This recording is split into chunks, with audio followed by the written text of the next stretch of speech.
কি সাধ্য আছে মোর গাহিতে নবীর গান।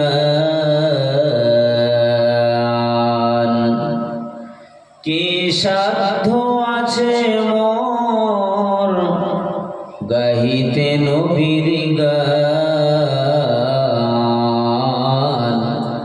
ধন্য মোর জীবন গে নবীর শান। আল্লাহুম্মা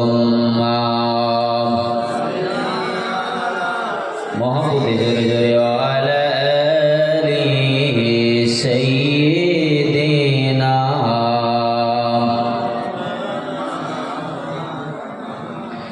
الحمد لمن قدر خيرا وخبلا والشكر لمن صور حسنا وجمالا والشكر لمن صور حسنا وجمالا فرد صمد عن صفة الخلق بريء فرد صمد عن صفة الخلق بريء رب عزلي خلق الخلق كمالا رب عزلي خلق الخلق كمالا لا ضد ولا ند ولا حد لمولاه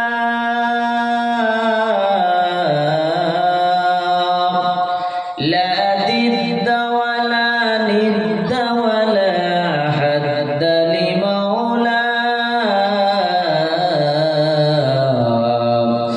الآن كما كان ولم يلك زوالا الآن كما كان ولم يلك زوالا لا مثل لمن صور مثلا ونزيرا لا مثل لمن صور مثلا ونزيرا من كان سوى ذلك قد قال محالا من كان سوى ذلك قد قال محالا لا شبه ولا مثل لمن حد لمولاه لا ولد ولا والد لا عم وخالا لا ولد ولا والد لا عم وخالا اللهم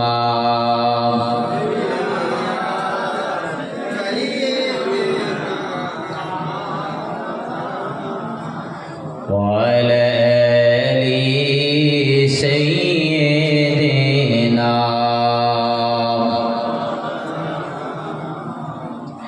दौलत जो चाहो दोनों जहां की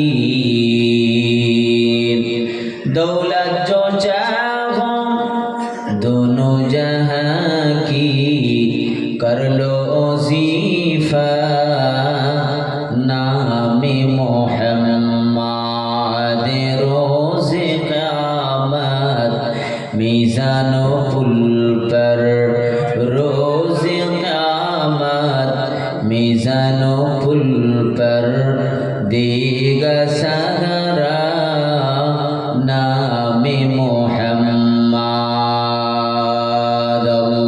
अल्लाहुम्मा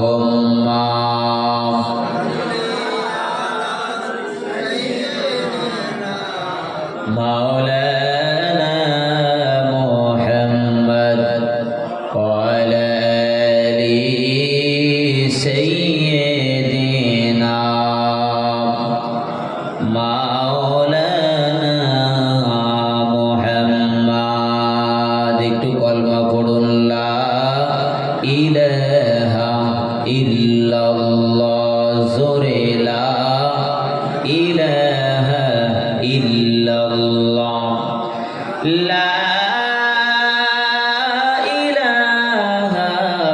ইল্লাল্লাহু মুহাম্মাদুর রাসূলুল্লাহ।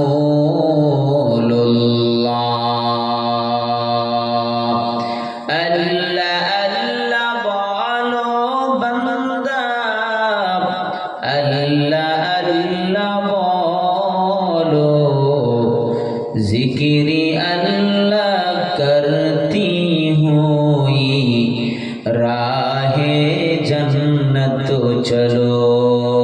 লা ইলাহা ইল্লাল্লাহ, জোরে লা ইল্লাল্লাহ, লা ইলাহা ইল্লাল্লাহ, লা ইলাহা ইল্লাল্লাহ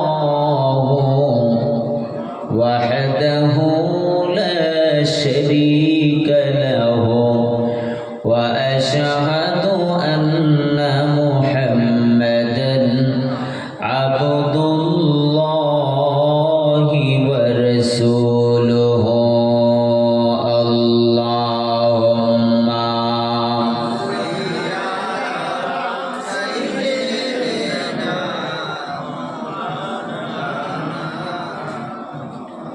وعلى آل سيدنا।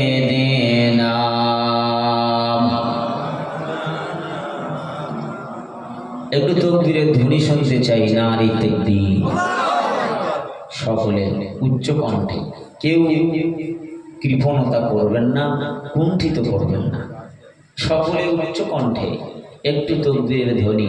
সেই মহান অবিনশ্বর অদ্বিতীয় যিনি ছিলেন, আছেন এবং থাকবেন, মহাশরের মহাময়দানে কাহার নামক নাম নিয়ে বিচার করবেন, সেই বিচারের মালিক যার নাম আমরা উচ্চ কণ্ঠে, কারণ কাব্বারা ইউকাব্বিরু তাকবীরন মানে আল্লাহর নামকে উচ্চ করে বলা। অনেকেই বলে আস্তে বললে কি শুনতে পায় না আল্লাহ? নাউজুবিল্লাহ। আরে না, ওটা অর্থ নয়। কাব্বারা ইউকাব্বিরু মানেই হচ্ছে জোরে বলা, উচ্চ কণ্ঠে বলা, জোর গতিতে বলা, জোর গলায় বলা, এরই নাম হচ্ছে তাকবীর। এজন্য তাকবীর বলতে হলে একটু উচ্চ কণ্ঠে তাকবীর বলতে হয়। কথা বলেন ঠিক কিনা? এজন্য আপনারা খুব সুন্দর লাগছে পরিবেশ, একটু মহাব্বতের সঙ্গে একটু তাকবীরের ধ্বনি দেন। নারে তাকবীর, নারে তাকবীর। বিশ্বনবী দিবস, বিশ্বনবী দিবস, নারে তাকবীর। মাশাআল্লাহ। নবী পাকের শান আর মান গেয়ে শেষ করার সাধ্য পৃথিবীতে কারো নেই। কারণ আল্লাহ তাআলা বলেছেন, লাউ কানাল বাহরু মিদাদান লিকালিমাতি রাব্বি লানাফিদাল বাহর ক্বাবলা আন তানফাদা কালিমাতু রাব্বি ওয়ালাউ জি'না বিমিথলিহি মাদাদা। যদি সমুদ্রের পানি কে কলম কালি তৈরি করা হয়, তামাম পৃথিবীতে গাছ গাছাড়িগুলোকে কেটে যদি কলম বানিয়ে দেওয়া হয়, আমি আল্লাহ বলছি আমার নিয়ামত, আমার নিয়ামতের শুকরিয়া, আমার রহমতের শুকরিয়া, আমার করুণার শুকরিয়া তোমরা বিন্দু বিসর্গ পরিমাণ লিখে শেষ করতে পারবে না। একটু জোরে বলুন। এজন্য নবী হচ্ছেন আমাদের জন্য রহমতে আলাম, নূরে মুজাসসাম, সরকারে দু আলম। জানার শান আর মান এত বেশি, আমি আপনাদের কাছে ছোট্ট ছোট্ট করে একটু কেটে কেটে ছোট্ট ছোট্ট করে বোঝাবো। কারণ আগে চিনবেন তারপরে কিনবেন, চেনার আগে কিনলে ঠকে যাবেন। কথা বলেন ঠিক কিনা? আগে কি করবেন? আগে চিনবেন, আগে চিনবেন, আগে তার মর্যাদা বুঝবেন, তারপরেই তার মান তার শান শুনবেন। কারণ যদি না চিনে কিনে ফেলেন তাহলে বিপদের শেষ নাই। আপনাদের এখানে দেখছিলাম অনেক খেজুর গাছ আছে, খেজুর গাছের আঁটি দেখেছেন? দেখেননি? নিশ্চয়ই দেখেছেন। যারা মক্কাতুল মুকাররমায় যায়, মদিনাতুল মুনাওয়ারা যায়, আজওয়া খাজুর আনে, অনেক খাজুর আনে। দেখবেন খাজুর খেয়ে নিলে দেখবেন আঁটিটা মাঝখান থেকে যেন কে একটু চেলা করে রেখেছে। কথা বলেন না কেন, ঠিক কিনা? মাঝখান থেকে কি করা আছে? একটু চেলা করে আছে, করা আছে। আল্লাহরই কুদরত। আপনারা এক কাজ করবেন, ওই খাজুরের আঁটি যে চেলাটা আছে না, মাঝখান থেকে চেলা পুরোটা করে দিয়ে দুটো মাদা করে দু জায়গায় বসিয়ে দেবেন। দেখবেন 1 মাস 15 দিন পরে খুব মোটা একটা গাছ বেরোবে বা চারা বেরোবে। বেরোবে না? হ্যাঁ, তা খেজুর গাছের আঁটিতে যদি গাছ না বেরোয়, তা কাঁঠাল গাছ দেখেছেন তো? কাঁঠাল গাছের আঁটি কেটে মাঝখান থেকে দুটো মাদায় দুটো কাঁঠালের দানা বসিয়ে দেবেন, দুটো কাঁঠাল গাছ একবারে হবে না? হবে না? তাও হবে না? কি বলছেন আপনারা? তাও হবে না। কি হবে? দানাটা বেকার হবে, পচে যাবে, নষ্ট হবে, গাছ বেরোবে না। সংক্ষেপে বুঝতে হবে, আল্লাহ তাআলা তার হাবিবকে যদি কেটে বাদ দেন, তাহলে আমাদের যা আছে সব পচে নষ্ট হয়ে যাবে। কথা বলেন না কেন, ঠিক কিনা? কথা বুঝতে পারেননি মনে হয়। যদি কেটে বাদ দেন, তাহলে আঁটিও যাবে, গাছও যাবে, কষ্ট বেকার হয়ে যাবে। কারণ আল্লাহ তাআলা পরিষ্কার করে বলেছেন, মান ইউতিইর রাসূল ফাকাদ আতা আল্লাহ, যারা আমার রাসূলের ইতাআত করলো তারা যেন আমি আল্লাহ আমার ইতাআত করলো। একটু জোরে বলা যাবে না সুবহানাল্লাহ? যারা আমি আল্লাহ তাআলা আমাকে ভালোবাসতে চায়, তারা যেন আমার রাসূলের পয়রবি করে, অনুকরণ করে, অনুসরণ করে। করলে কি হবে? আমি আল্লাহ আমার ভালোবাসা হয়ে যাবে। আর আমি আল্লাহ আমার ভালোবাসা হয়ে গেলে আমি আল্লাহ বলছি, ওয়া ইয়াগফিরু লাকুম যুনুবাকুম, আমি আল্লাহ তাদের तमाम গুনাহ খাতাগুলোকে maaf করে দিয়ে দেব। আর একটু জোরে বলুন। নবী পাক সাল্লাল্লাহু আলাইহি ওয়াসাল্লামের আপাত মস্তক ছিল মুজিজা। নবী পাক সাল্লাল্লাহু আলাইহি ওয়াসাল্লামের ৬৫,০০০-এর মতো মুজিজা আল্লাহ দিয়েছেন। একটু জোরে বলুন। অন্য সমস্ত নবীদের মুজিজা সীমিত। পৃথিবীতে যত নবী এসেছেন প্রত্যেকটা নবীদের মুজিজা নির্দিষ্ট এবং সীমাবদ্ধতার ভিতরে ছিল, কিন্তু রাসূল করিম সাল্লাল্লাহু আলাইহি ওয়াসাল্লামের মুজিজা সীমাবদ্ধতার ভিতরে আসেনি। জোরে বলুন। রাসূল সাল্লাল্লাহু আলাইহি ওয়াসাল্লাম আকাশের চন্দ্রের দিকে হাত উঁচু করে বলেছেন, চন্দ্র দ্বিখণ্ডিত হয়ে যাও। চন্দ্র সাথে সাথে দ্বিখণ্ডিত হয়ে গেল। একটু জোরে বলুন। সূর্য অস্তমিত হয়ে গেছে। সূর্যকে বলছে, সূর্য, ওই সূর্য, চন্দ্রকে তো আমি হাত দিয়ে কেটেছি, সূর্য তুমি ডুবে গেছো। আমি আমার জামাতা আলীর জানুর উপরে মাথা দিয়ে ঘুমাচ্ছিলাম, ওঠো, আসরের সময় হয়ে যাও, আমি আর আমার জামাতা দুইজনেই আসরের নামাজ আদায় করব। আর একটু জোরে বলুন। রাসূল করিম সাল্লাল্লাহু আলাইহি ওয়াসাল্লাম তার পা মুজিজা আল্লাহর নবী সাল্লাল্লাহু আলাইহি ওয়াসাল্লাম তায়েফের ময়দানে গিয়েছেন, ইয়াসরিফ মদিনায় গিয়েছেন। আল্লাহ তাআলার নবীর পা, মদিনার আগের নাম ছিল ইয়াসরিফ, পড়তে দেরি হয়েছে, কিন্তু ইয়াসরিফ নামটা পরিবর্তন হয়ে মদিনা হতে দেরি হয়নি। আর একটু জোরে বলুন। আল্লাহর নবী সাল্লাল্লাহু আলাইহি ওয়াসাল্লামের দুধ মা হালিমা বর্ণনা করে বলেন, আমি সর্বপ্রথম রাসূল করিম সাল্লাল্লাহু আলাইহি ওয়াসাল্লামের বরকত পেয়েছি। কার বরকত পেয়েছি? রাসূল করিম সাল্লাল্লাহু আলাইহি ওয়াসাল্লামের বরকত আমি সর্বপ্রথম পেয়েছি। পৃথিবীতে তামাম দুনিয়াতে যদি কোনো জায়গায় বৃষ্টি বন্ধ হয়ে যায়, বলেন তো চাষ হবে? কথা বলেন, কোনো ফসল হবে?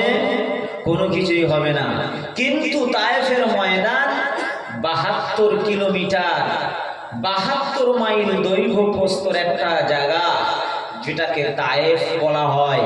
পৃথিবীতে সব জায়গায় খরা হবে, কিন্তু তায়েফে আমার রাসূলুল্লাহর রক্ত ঝরার কারণে, তায়েফে আমার রাসূলুল্লাহ চলাচল করার কারণে, তায়েফে আমার নবী পাক সাল্লাল্লাহু আলাইহি ওয়াসাল্লামের ছাগল চড়ানোর কারণে আল্লাহ তাআলা তায়েফের ময়দানটা এত দামি করেছেন। তায়েফের ময়দানে আকাশ থেকে কোনো বৃষ্টি না হলেও তায়েফবাসীদের কোনো ফসলে কোনো অসুবিধা হবে, একটু জোরে বলা যাবে না সব? আর একটু চিল্লে বলুন। আল্লাহর নবী সাল্লাল্লাহু আলাইহি ওয়াসাল্লামের পা ছিল মুজিজা, হাত ছিল মুজিজা, ঘাম ছিল মুজিজা, পেশাব ছিল মুজিজা, পায়খানা ছিল মুজিজা, রাসূলুল্লাহ সাল্লাল্লাহু আলাইহি ওয়াসাল্লামের লালা মোবারক ছিল তাও মুজিজা, রাসূলুল্লাহ সাল্লাল্লাহু আলাইহি ওয়াসাল্লামের সবটুকু মুজিজা। আল্লাহর নবী সাল্লাল্লাহু আলাইহি ওয়াসাল্লাম যখন পায়খানা করতেন জমিন সাথে সাথে গ্রাস করে নিত। রাসূলুল্লাহ পেশাব করে খাটের তলায় রেখেছেন, তো একজন খেয়েই নিয়েছেন। আল্লাহর নবী বলছেন, আমার পেশাব গেল কোথায়? ইয়া রাসূলুল্লাহ, ওটা আপনার পেশাব ছিল? বলে হ্যাঁ। কি করেছো? বলছে সুগন্ধ বেরোচ্ছিল, আমি বুঝে উঠতে পারিনি, আমি খেয়েই নিয়েছি। আর একটু জোরে হবে না? রাসূল বলছেন তাই নাকি? বলে হ্যাঁ। বলছে তাহলে শোনো, তুমি আমার পেশাব খেয়েছো মানে তোমার আর কোনোদিন ডায়রিয়া রোগ হবে না। আর একটু জোরে হবে না? তোমার কোনোদিন মাথা ঘোরা রোগ হবে না, তোমার কোনোদিন জ্বর হবে না, তোমার কোনোদিন পেট ব্যথা করবে না, তোমার অন্য কোনো ডাক্তার বাড়িতে গিয়ে ক্যাপসুল খেতে হবে না। ইল্লাল মাউত, শুধু মরণ যখন আসবে তুমি মরে যাবে, নট দ্যাট আদারওয়াইজ, তাছাড়া তোমার শরীরে আর কোনো রোগ আসবে না। আর একটু জোরে বলুন। আমার রাসূলুল্লাহ সাল্লাল্লাহু আলাইহি সাল্লামের শরীর থেকে যখন ঘাম বেরিয়ে যেত, মতির দানার মতো চিকচিক ঝিলঝিল করত, আল্লাহর নবী সাহাবীরা এসে বোতল নিয়ে চতুর্দিকে শিশির নিয়ে ঘুরে বেড়াতো। এক ফোঁটা নবী পাক সাল্লাল্লাহু আলাইহি সাল্লামের ঘাম যদি শিশিরে ভরে নেওয়া যায়, তাহলে সারা জীবন আর আতরের দোকানে যেতে হবে না। আর একটু জোরে বলুন। আগে নবীকে চিনুন তারপরে কিনুন, আগে নবীকে চিনুন তারপরে মানুন, আগে নবীকে চিনুন তারপরে নবী দিবস পালন করুন, তাহলে আমাদের নবী দিবস পালন করাটা আমাদের জন্য যথার্থ হবে। কথা ঠিক কিনা বলেন? আল্লাহ তাআলা এটা একেবারে পরিষ্কার করে বলেছেন। আল্লাহ রাব্বুল আলামিন বলেছেন, আল্লাহ তাআলা কোরআনুল কারীমের ভিতরে পরিষ্কার করে জানিয়ে দিয়েছেন। ভাইরা, কয়েকটা কথা আমি আপনাদের কাছে আলোচনা করব, আপনারা ইতস্তত করবেন না। ও ভাইরা, আল্লাহ তাআলার পয়গম্বর দয়ার নবী মুহাম্মদুর রাসূলুল্লাহ সাল্লাল্লাহু আলাইহি ওয়াসাল্লামের শান আর মান গানা গাওয়ার আমার সাধ্য নাই। আল্লাহ রাব্বুল আলামিনের পয়গম্বরের জীবনের কয়েকটা দিক আপনাকে শুনতে হবে। এক নম্বর হলো বিলাদাতুন নবী সাল্লাল্লাহু আলাইহি ওয়াসাল্লাম, দুই নম্বর হলো সিরাতুন নবী সাল্লাল্লাহু আলাইহি ওয়াসাল্লাম, তিন নম্বর হলো মিরাজুন নবী সাল্লাল্লাহু আলাইহি ওয়াসাল্লাম, চার নম্বর হলো হাজারুন নবী, আই হাজার মিন মক্কা ইলাল মদিনা, হাজারুন নবী সাল্লাল্লাহু আলাইহি ওয়াসাল্লাম, পাঁচ নম্বরে হলো গাজওয়াতুন নবী সাল্লাল্লাহু আলাইহি ওয়াসাল্লাম। এই পাঁচটা জিনিস আপনাকে শুনতে হবে। হযরত আবু কাতাদা রাদিয়াল্লাহু তাআলা আনহু বর্ণনা করে বলেন, আমি আমার পয়গম্বর আরবী দয়ার নবী মুহাম্মদুর রাসূলুল্লাহ সাল্লাল্লাহু আলাইহি ওয়াসাল্লাম কে জিজ্ঞাসা করলাম, ইয়া রাসূলুল্লাহ, ইয়া হাবিবাল্লাহ,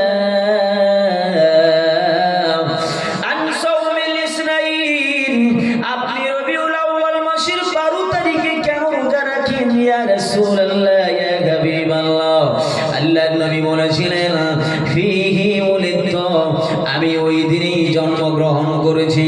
ওয়া ফীহি হাজার মিন মক্কা ইলাল মদিনা, ওই দিন আমি মক্কা ছেড়ে আমার জন্মভূমি মক্কাটাকে ছেড়ে দিয়েছিলাম, দিয়ে আমি মদিনায় চলে গিয়েছি। গিয়েছিলাম তখন মদিনা ছিল না, তখন মদিনার নাম ছিল ইয়াসরিব।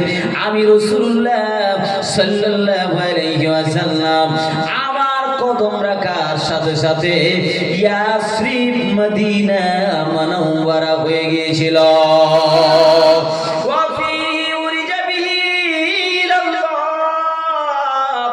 ওই দিনে আমি আল্লাহর দাওয়াতে গিয়েছিলাম, ওই দিনে আল্লাহ তাআলা আমাকে ডেকেছিলেন। সেই রাত্রে আমি গিয়েছিলাম আল্লাহর দরবারে। ওয়া ফিহি উরিজা বিহি ইলাল্লাহ, ওই দিনে আমি আল্লাহ পাকের দিদারে গিয়েছিলাম, আল্লাহ তাআলার সাথে কথা বলেছিলাম, আল্লাহ তাআলার দিদার আমি রাসূলুল্লাহ করেছিলাম। শুধু তাই নয়, আবি কাতাদা শুনে রেখে দাও, জেনে রেখে দাও, ও আবি কাতাদা ফিহি মাতা, ওই দিনেই আমি দুনিয়া ছেড়ে পরলোক গমন করেছি। তবে হ্যাঁ, দুনিয়ার কোন মানুষের মতো আমি রাসূল পরলোক গমন করি নাই, বরং হযরতে ইমাম তাকিউদ্দিন সুবকি রাহমাতুল্লাহ আলাইহি পরিষ্কার করে লিখেছেন, আন্নান নবী সাল্লাল্লাহু আলাইহি ওয়াসাল্লাম লাম্মা দুফিনা ফি কবরিহি ফারাদ্দা রূহাহু ওয়া ইস্তিমাররাতির রূহু ফি জাসাদিহি ইলা ইয়াউমিল কিয়ামাহ লিয়ুরাদ্দু আলা মান সাল্লামা আলাইহি। হযরত তাকিউদ্দিন সুবকি রাহমাতুল্লাহ আলাইহি লিখেছেন, আমার পয়গম্বর দুনিয়া ছেড়ে চলেছেন বটে, কিন্তু আমার পয়গম্বরকে মৃত বলো না, আমার পয়গম্বরকে মৃত বলো না। আমার পয়গম্বরকে যখন দাফন করা হয়েছিল, ফারাদ্দা রূহাহু, আল্লাহ তাআলা তার রূহটাকে আবার রিটার্ন করেছিল, ওয়া ইস্তিমাররাতির রূহু ফি জাসাদিহি ইলা ইয়াউমিল কিয়ামাহ, ওই রূহটা আমার আল্লাহ তাআলা আমার হাবিবের শরীরের ভিতরে দিয়েছেন কিয়ামত পর্যন্ত। কি জন্য ও ভাইরা, যারা ভারতবর্ষে থেকে আমার নবীর মাজারের কাছে যাবেন, যারা পাকিস্তান থেকে আমার নবীর মাজারের কাছে যাবেন, যারা বাংলাদেশ থেকে আমার নবীর মাজারের কাছে যাবেন, যারা পৃথিবীর বিভিন্ন প্রান্ত থেকে যারা আমার নবীর মাজারে চলে যাবে, আমার নবীর মাজারে গিয়ে সালাম দেবেন, আসসালাতু ওয়াসসালামু আলাইকা ইয়া রাসূলুল্লাহ, আসসালাতু ওয়াসসালামু আলাইকা ইয়া হাবিবাল্লাহ, আসসালাতু ওয়াসসালামু আলাইকা ইয়া শাফিয়াল মুজনিবিন, আসসালাতু ওয়াসসালামু আলাইকা ইয়া সাকিয়াল কাউসার, আসসালাতু ওয়াসসালামু আলাইকা ইয়া শাফিয়াল মাহশার। হযরত ইমাম তাকিউদ্দিন সুবকি রাহমাতুল্লাহ আলাইহি বলেন, পৃথিবীর মাঝ থেকে যারা গিয়ে আমার হাবিবের মাজারে মুকাদ্দাসে গিয়ে সালামটা দেবে, আল্লাহ নবী সাল্লাল্লাহু আলাইহি ওয়াসাল্লাম তাদের সালামের জবাব আমার নবী রওজা শরীফের ভিতর থেকে তাদের সালামের জবাবগুলো দিতে থাকবে।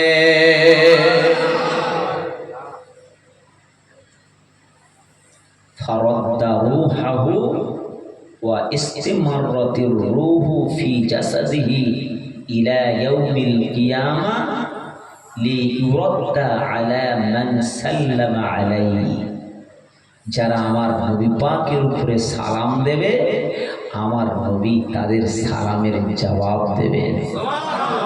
আর একটু জোরে বলুন, হুসেন আহমদ মাদানী ভাইরা বাবাজিরা, যিনি ইংরেজির বিরুদ্ধে যুদ্ধ করেছিল, ভারত স্বাধীন করার জন্য যুদ্ধ করেছিল, এত বড় একটা মুফাসসির হুসেন আহমদ মাদানী, তিনি আমার নবী পাকের মাজারের পাশে, তিনি আমার নবীর মাজারের পাশে 32 বছর ধরে বুখারী শরীফ পড়িয়েছেন। জোরে বলুন।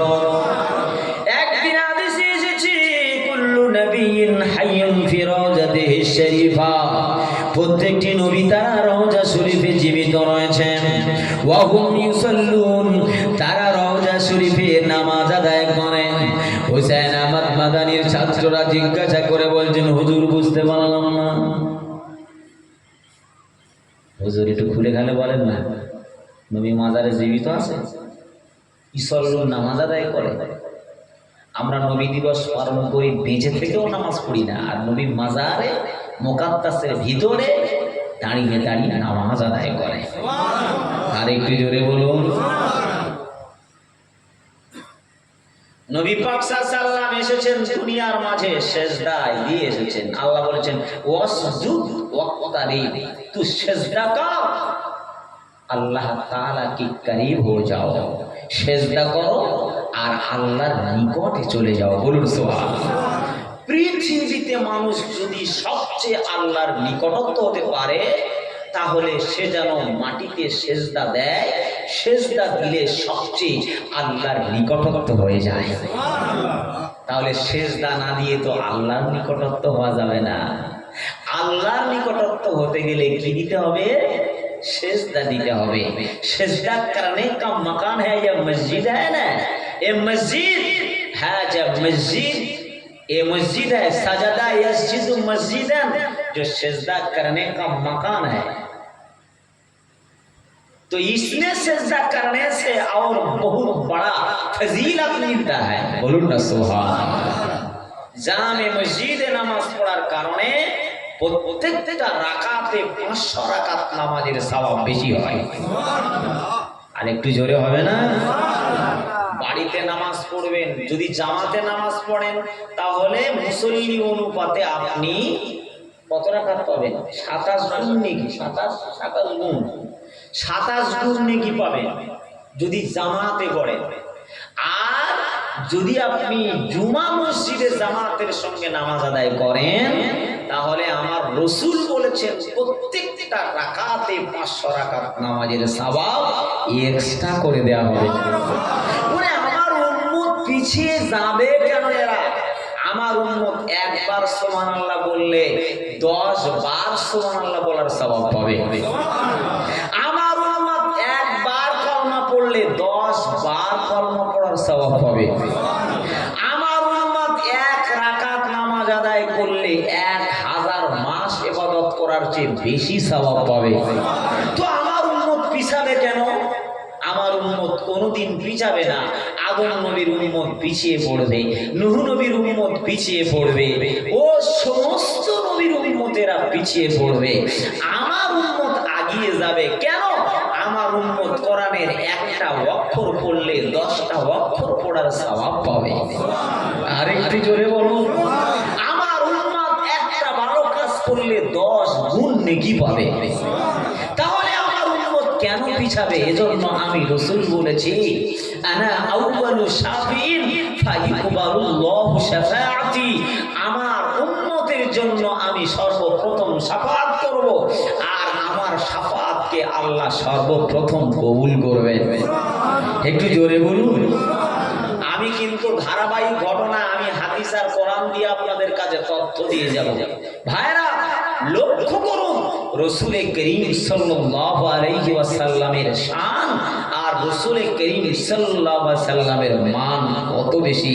হযরতে হুসাইন আহমদ মাদানী বললেন, তাই তুমি বুঝতে পারোনি না যে রাসূল কেন এইভাবে তিনি মাজারে মুকাদ্দাসে নামাজ আদায় করছে? তুমি হাদিস পড়ে বুঝতে চাচ্ছ না, তাহলে তুমি এসো। হাজি রুমাল ছিল, নিজের মাথার উপরে ফেলে দিল, ছাত্রের মাথার উপরে ফেলে দিল, একটু মোরাকাবা করলেন, সাথে সাথে অন্তরের চক্ষু খুলে গেল, যে অন্তরের চোখ তারায় আমার নবীর মাজারে মুকাদ্দাসের সঙ্গে কানেকশন হয়ে গেল, যে কানেকশনের ভিতর দিয়ে দেখতে পাচ্ছেন আমার রাসূল মাজারে মুকাদ্দাসের ভিতরে দাঁড়িয়ে দাঁড়িয়ে নামাজ আদায় করছে। আর একটু জোরে হবে না? বাদ দিয়ে যদি নবী নবী করে চেল্লান, তো নবীর টাওয়ার পাবেন কোত্থেকে বাবা? ও টাওয়ার সব আউট হয়ে যাবে, মরণের পরে আর একটাও টাওয়ার পাবেন না। কারণ এটা হচ্ছে নবী পাক সাল্লাল্লাহু আলাইহি ওয়াসাল্লাম, তিনি আল্লাহ তাআলার হুকুম এতটাই বেশি বাস্তবায়ন করেছেন। পয়গম্বরে আরবি দয়ার নবী মুহাম্মদুর রাসূলুল্লাহ সাল্লাল্লাহু আলাইহি ওয়াসাল্লাম আল্লাহ তাআলা তার শানকে কত বৃদ্ধি করেছেন, আল্লাহ তাআলা তার মানকে কত বৃদ্ধি করেছেন। ভাইরা, আমার পয়গম্বর যেদিকে যেতেন সেদিকে নূরে নূরান্বিত হয়ে যেত। আমার আল্লাহ তাআলা হাবিবকে লক্ষ্য করে বলছেন, হাবিব আপনি শুনে রেখে দেন, ইন্না আরসালনাকা শাহিদাও ওয়া মুবাশশিরাও ওয়া নাযীরা লিতু'মিনু বিল্লাহি ওয়া রাসূলিহি ওয়া তু'আযজিরুহু ওয়া তুওয়াক্কিরুহু ওয়া তুসাব্বিহুহু বুকরাতাও ওয়া আসীলা। আল্লাহ তাআলা বলেছেন, হাবিব আমি আপনাকে এমন তিনটি ডিগ্রি দান করেছি যেটা আমি আদম নবীকে দেই নাই, যেটা আমি নূহ নবীকে দেই নাই, যেটা আমি শেষ নবীকে দেই নাই, যেটা আমি ঈসা নবীকে দেই নাই, যেটা আমি ইব্রাহিম নবীকে দেই নাই, যেটা আমি পৃথিবীতে যত নবী প্রেরণ করেছি আমি আল্লাহ তাআলা কোন নবীকে এমন ডিগ্রি দান করি নাই। ও ভাইরা বাবাজিরা, আল্লাহ তাআলা বলছেন, হাবিব আমি আপনাকে প্রথমত একটা ডিগ্রি দিলাম, সেটা কি ইন্না আরসালনাকা শাহিদান, আপনি সাক্ষ্য প্রদান করবেন। কাদের সাক্ষ্য দেবেন? আপনি আপনার উম্মতের জন্য সাক্ষ্য দেবেন। শুধু আপনার উম্মতের জন্য সাক্ষ্য দেবেন না, কিয়ামতের দিনেতে নূহ নবীকে বিচারের কাঠগড়া থেকে ছাড়িয়ে নেওয়ার জন্য আপনার সাক্ষ্যর প্রয়োজন হবে। আদম নবী আলাইহিস সালাতু ওয়াস সালামের সাক্ষ্যের প্রয়োজন হবে, নূহ আলাইহিস সালামের সাক্ষ্যর প্রয়োজন হবে। ও ভাইরা, পৃথিবীতে যত নবী এসেছে প্রত্যেকের জন্য আমার নবীর সাক্ষ্যের প্রয়োজন হবে। আল্লাহ তাআলা বলেছেন, কাযালিকা জাআলনাকুম উম্মাতাও ওয়াসাতাল লিতাকুনু শুহাদা আলান নাসি ওয়া ইয়াকুনার রাসূলু আলাইকুম শাহীদা।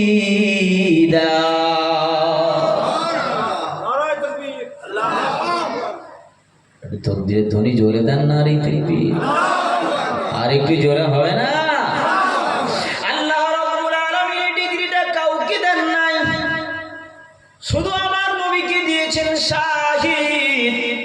এবারে আমি আপনাদের প্রশ্ন করি, বলেন তো আমরা কলেমা শাহাদাতে কি পড়েছি?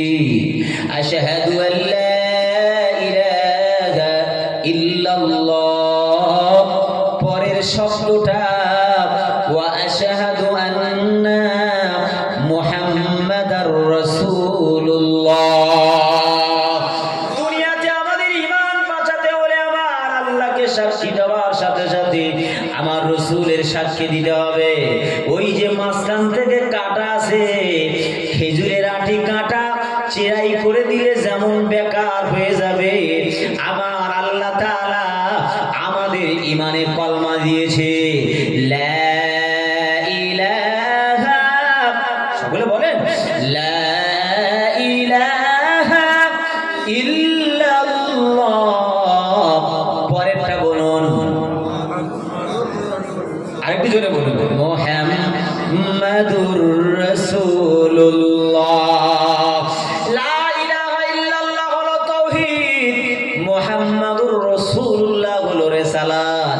তাওহীদ এন্ড রিসালাতের সমন্বয় ঈমান। যদি কেউ তাওহীদকে মানে, আল্লাহকে শুধু মানে, আমার আল্লাহ বলে তুই টাওয়ার পাবি না, আমি আল্লাহ আমার। যদি গুনাহ করেছিস, যদি শুধু আমি আল্লাহ আমার কাছে কাঁদিস, আমি আল্লাহ তাআলা ক্ষমা করব না। যদি করতেন তাহলে আদম নবীকে 350 বছর কাঁদতে হতো না। 350 বছর ডাইরেক্ট আমার আল্লাহর কাছে কেঁদেছে। আল্লাহ বলেন দোয়া কবুল হবে না রে আদম, দোয়া কবুল হবে না রে আদম। আল্লাহ তাআলা বলে দোয়া কবুল হবে না।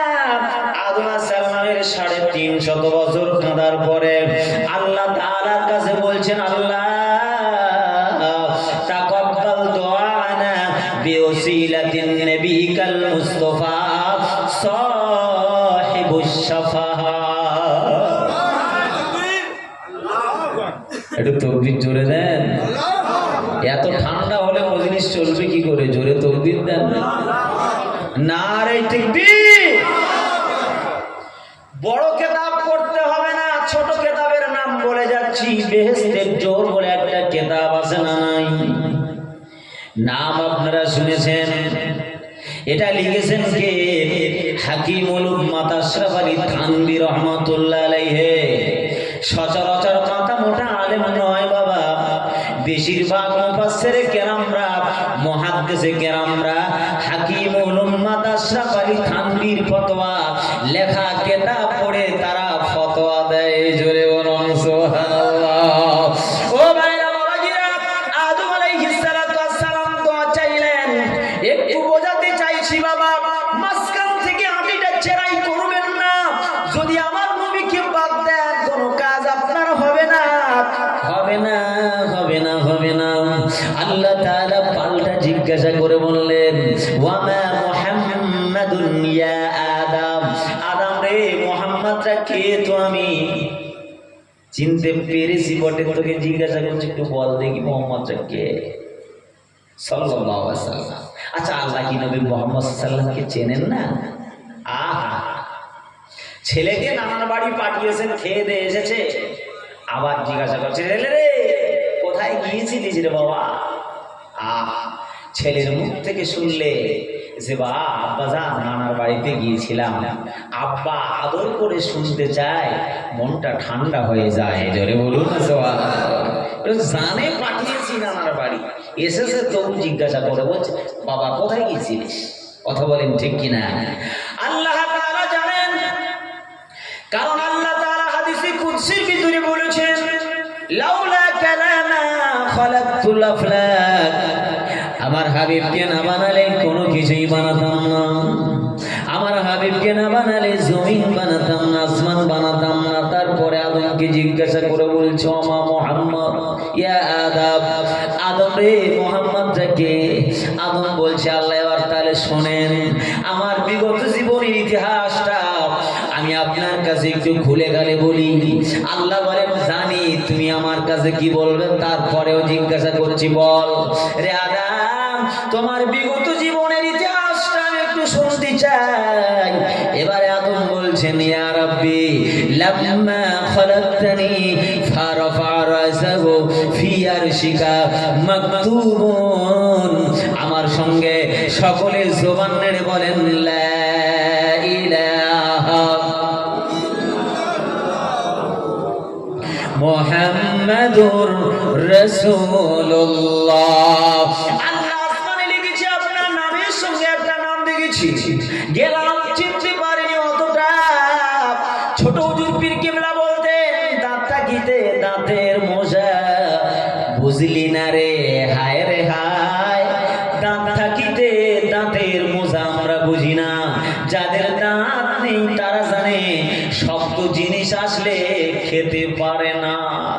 দাঁত থাকতে তো দাঁতের যত্ন নেইনি বাবা। হযরত আদম চিনতে পারেননি আল্লাহ। তারপরে কি করলাম? আল্লাহ বলছি, আল্লাহর কাছে বলছি, আল্লাহ তারপরে আপনি আমাকে জান্নাতে দিবেন বলে নিয়ে গেলেন। তারপরে আমি জান্নাতে যখন ঢুকতে যাই, জান্নাতের চৌকাঠে লেখা রয়েছে, আমার সঙ্গে বলুন, লা ইলাহা ইল্লাল্লাহু মুহাম্মাদুর রাসূলুল্লাহ। দেখেছি আপনার নামের সাথে একটা নাম, যেটা ছাড়ানো যায় না, যেটা আলাদা করা যায় না গো আল্লাহ, যেটা আলাদা আমি দেখিনি, কোনোদিন দেখিনি। আপনার নামের সঙ্গে নাম আলাদা রয়েছে। মুয়াজ্জিন আযান দিয়ে বলে, আশহাদু আল্লা ইলাহা ইল্লাল্লাহ। পরের শব্দটা বলে, ওয়া আশহাদু আন্না মুহাম্মাদার রাসূলুল্লাহ। এটা কলেমা শাহাদাতের ভিতরে, তাও আমার নবীর নাম। কলেমাতে তাও আমার নবীর নাম, নামাজেও আমার নবীর সালাম। আশহাদু আল্লা ইলাহা ইল্লাল্লাহ।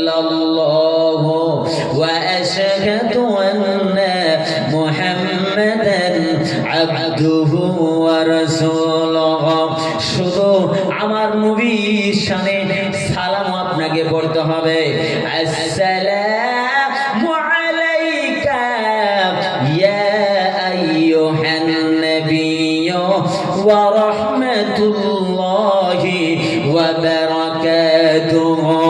আল্লাহ বলেন রে হাবিব, নামাজে আপনাকে রেখেছি, রোজাতে আপনাকে রেখেছি, সব জায়গায় আপনাকে রেখেছি। নামাজের ভিতরে আত্তাহিয়াতুটা পড়া ওয়াজিব করে দিয়েছি। যদি আমার কোন বান্দা নামাজ আদায় করলো, সূরা পড়লো, কেরাত পড়লো, যদি আত্তাহিয়াতুর ভিতরে আমার হাবিবকে যদি কেউ সালাম না দেয়, আমি আল্লাহ বলছি নামাজ আসমানে আসবে না, নামাজের দরজা থেকে আমি আল্লাহ আমার কাছে পৌঁছাবে না, ওই নামাজ আমি আল্লাহ কবুল করব না। কি ভুল বলছি নাকি আমি আপনাদের কাছে? আগে চিনুন, তারপরে কিনুন। চিনবেন না, কেনার দরকার নেই। আগে চিনুন, তারপরে কিনুন। বিশ্বনবী মুহাম্মদুর রাসূলুল্লাহ সাল্লাল্লাহু আলাইহি ওয়াসাল্লাম সম্পর্কে আদম বলেন, আল্লাহ তাইবা কেন জান্নাতে ভিতরে ঢুকলাম, ঢুকে দেখলাম জান্নাতি বান্দাদের জন্য আপনি কত ফল তৈরি করেছেন গাছ।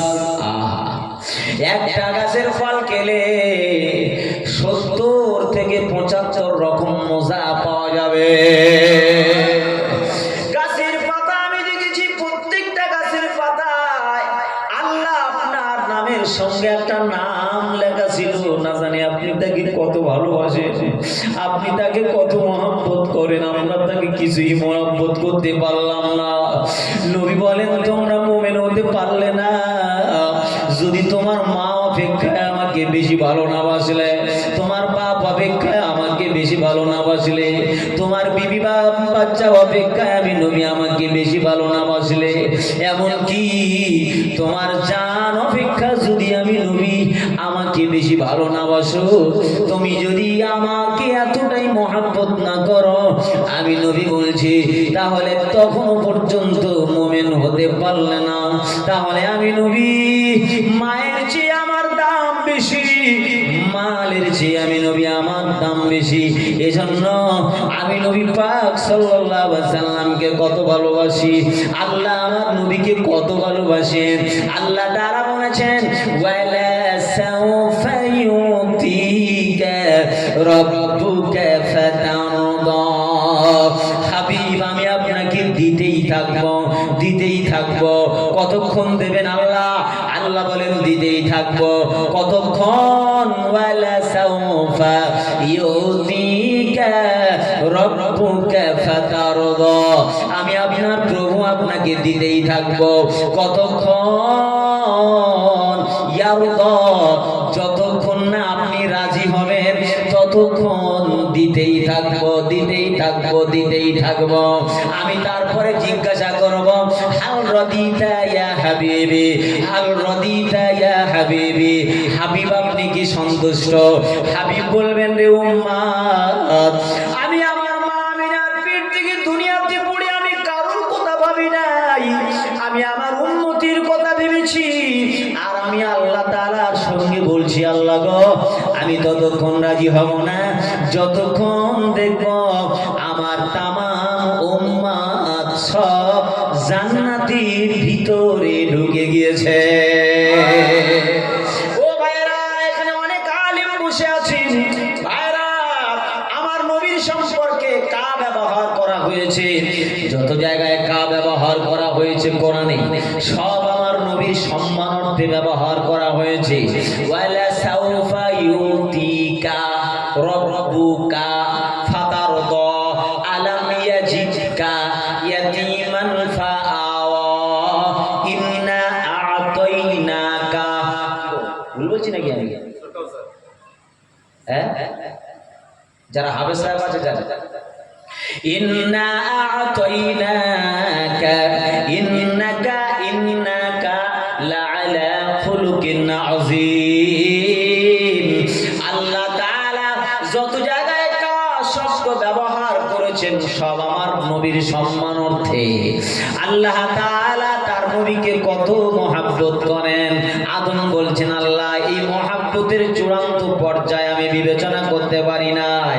লাম ইউনাদা রাসূলুল্লাহ সাল্লাল্লাহু আলাইহি ওয়াসাল্লাম বিসমিহিল মুজাররাদ মিন সূরাতিল ফাতিহা ইলা সূরাতিন নাস ওয়ালাকিন কুল্লুল আমবিয়া ইউনাদা বিসমিহিল মুজাররাদ ইয়া আদামু সুকুন আনতা ওয়া যাওজুকাল জান্নাহ ইয়া মুসা আলকিহা ফাআলকাহা ফাইযা হিয়া হাইয়াতুন তাসআ ইয়া ইব্রাহিম কদ সাদ্দাকতার রুয়া কাযালিকা নাজজিল মুহসিনিন ইয়া মুসা ইয়া ইয়াহইয়া খুযিল কিতাবা বিকুওয়া। আল্লাহ তাআলা সমস্ত নবীকে নাম ধরে ডেকেছেন আর আমার হাবিবকে ডাকার বেলা বলেছেন ইয়া আইয়ুহাল মুযাম্মিল ইয়া আইয়ুহাল মুদাসসির ইয়া আইয়ুহান নবী তাহা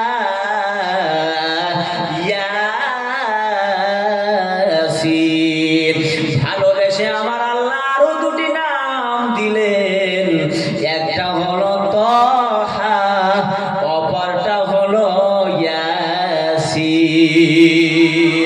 এটা হলো হরফে মুকাদ্দাস, যার অর্থ পৃথিবীর কোনো মুফাসসির করতে পারবে না, যত বড় মুফাসসির হোক না কেন কেউ করতে পারবে না। আপনারা নবীর মানে নবীর নামের কি বিশ্লেষণ করবেন, নবীর নামের কি অর্থ আপনারা জানবেন। আল্লাহ তাআলা দুটি নাম কোরআনে লিখে দিয়েছেন, যেটা হরফে মুকাদ্দাসের ভিতরে লেখা রয়েছে, একটা হলো তাহা, একটা হলো ইয়াসিন। পৃথিবীতে যত মুফাসসির এসেছে সূরা, এই সূরার প্রথমে যে হরফে মুকাদ্দাস ব্যবহার করা হয়েছে, এর ব্যাখ্যা বিশ্লেষণ আজ দুনিয়ার কোনো মানুষ করতে পারেনি, কোনো মুফাসসির করতে পারে নাই, কোনো মুহাদ্দিস করতে পারে নাই।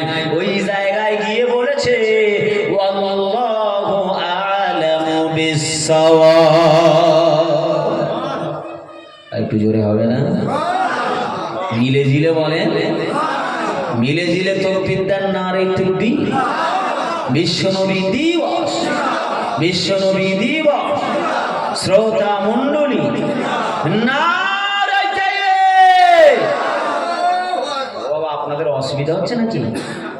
আমি সবে পৃষ্ঠা আলগা করছি, পুরোটা আলগা করতে পারিনি, একটু আগিয়ে যাই তাহলে বুঝতে পারবেন সুন্দরভাবে। আগে চিনুন কিনুন, আপনারা অনেক লাভবান হবেন। চিনতে না পারলে কিনলে কিন্তু বেকার হয়ে যাবে।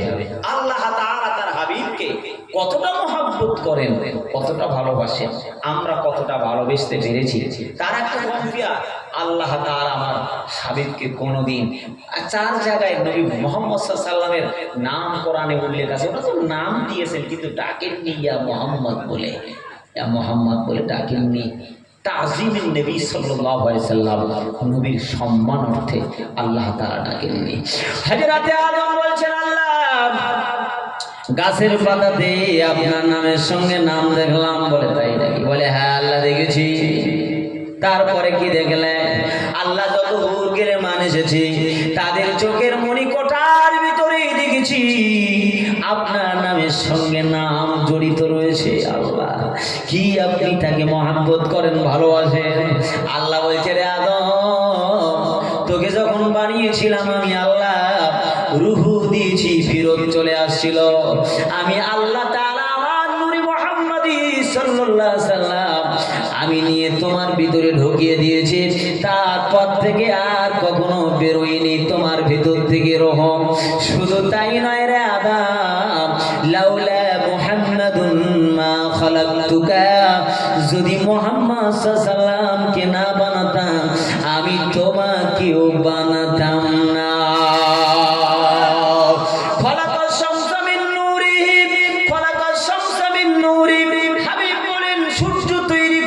আমার নূর দ্বারাই, ওয়া খালাকাল কমারা মিন নূরিহি ওয়া খালাকাল জান্নাতা মিন নূরিহি ওয়া খালাকাল জিন্না ওয়াল ইনসা মিন নূরিহি। আল্লাহ তাআলা আমার নূরকে ভাগ করে করে করে করে তামাম পৃথিবীর মখলুক আমার আল্লাহ বানিয়েছে। মুহাম্মদ না হতো দুনিয়া না হতি। সুবহানাল্লাহ। তো আসছে আর একটু জোরে বলুন। একবার বললে 10টা সওয়াব, জোরে বলেন। একবার বললে 10টা রহমত আল্লাহ আপনার জান্নাতের ভিতরে গাছ লাগিয়ে দেবেন। আর একটু জোরে বলুন। মরে যাওয়ার পরে গাছ লাগাতে পারবেন না, মরে যাওয়ার আগে গাছ লাগিয়ে দেন জান্নাতের ভিতরে, মরবেন সাথে সাথে জান্নাতি ফল খেতে শুরু করবেন। জোরে বলেন। গাছ লাগিয়ে আগে আগে গাছ লাগাবেন না আগে ফল খাবেন? কই গাছ না লাগিয়ে কে ফল খেতে চান না? কি গো হবে? গাছ লাগিয়ে অন্তত 2-3 বছর 5 বছর অপেক্ষা করেন, তারপরে ফল হতেই পারে, না হতে পারে দুনিয়ার মাঝের ফল। কিন্তু দুনিয়ার মাঝে আপনি এমন চারা গাছ জান্নাতের ভিতরে লাগিয়ে দেন, তো মরবেন সাথে সাথে জান্নাতি ফল আপনার ব্যবস্থা হয়ে যাবে। আর একটু জোরে বলেন। তাকবীর দেন না, আর এই তাকবীর। আল্লাহর পয়গম্বর আদম সাল্লামকে আল্লাহ বলছেন, রে আদম, লাউলা মুহাম্মাদুন মা খালাকতুকা, মোহাম্মদকে না বানালে তোমাকে বানাতাম না। ভাইরা, বানিয়ে তার ভিতরে দিয়ে জান্নাতের ভিতরে রেখেছিলেন। শয়তান সিজদা না করার কারণে কাফের হয়ে গিয়েছে। বাবা আমার নবী পাক সাল্লাল্লাহু আলাইহি ওয়াসাল্লামকে সম্মান জানাতে পারেন নাই, শয়তানের জন্য বিতাড়িত হয়ে গেছে। কিন্তু জান্নাতের ভিতরে ঢুকে ওই গন্ধম গাছের কাছে গিয়ে বলছে, হারে তোর দুঃখ কি আমার সহ্য হবে?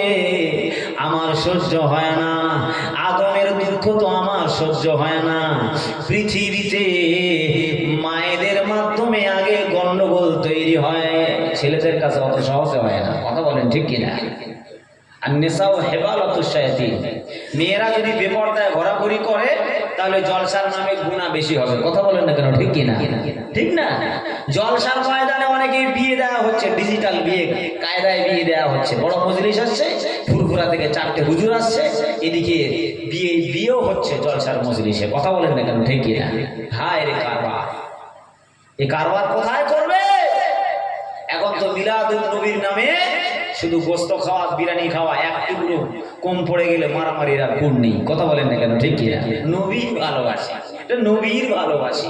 এক টুকরো গোস্ত কম পড়লে মুখের দিকে আর তাকানো যাবে না, তখন নবী দিবস সব কোথায় যাবে? সব হাঁড়ির ভিতরে দিয়ে দেবে। হায় হায়, আমরা উম্মত কত নিচে নেমে গেছি, কত নিচে নেমে গেছি, নামতে নামতে অনেক নিচে নেমে গেছি। হায় হায়। হযরত আওয়াল আলাইহিস সালাম জিজ্ঞাসা করে বলছে, লিমাযা তাবকি, কেন তুমি কাঁদো রে? কেন তুমি কাঁদছো? বলছে, তোমাদের দুঃখে আমি কাঁদছি, আমার কত বড় দয়া। আমরা মাধ্যমিক ক্লাসে পড়েছিলাম নিরুপমার একটা গল্প, সাব্যসাচীর একটা গল্প পড়েছিলাম। সাব্যসাচীকে পুলিশ ধরেছে, মাধ্যমিক ক্লাসে পড়ানো হয়। সাব্যসাচী এখন তো বই আর পড়ানো হয় না। বলছে রাস্তা থেকে পুলিশ ধরেছে, বলছে তুমি কেন গুটকা খাচ্ছ, তামাক খাচ্ছ? বলছে স্যার আমি খাই না। বলছে তোমার হাতে কেন?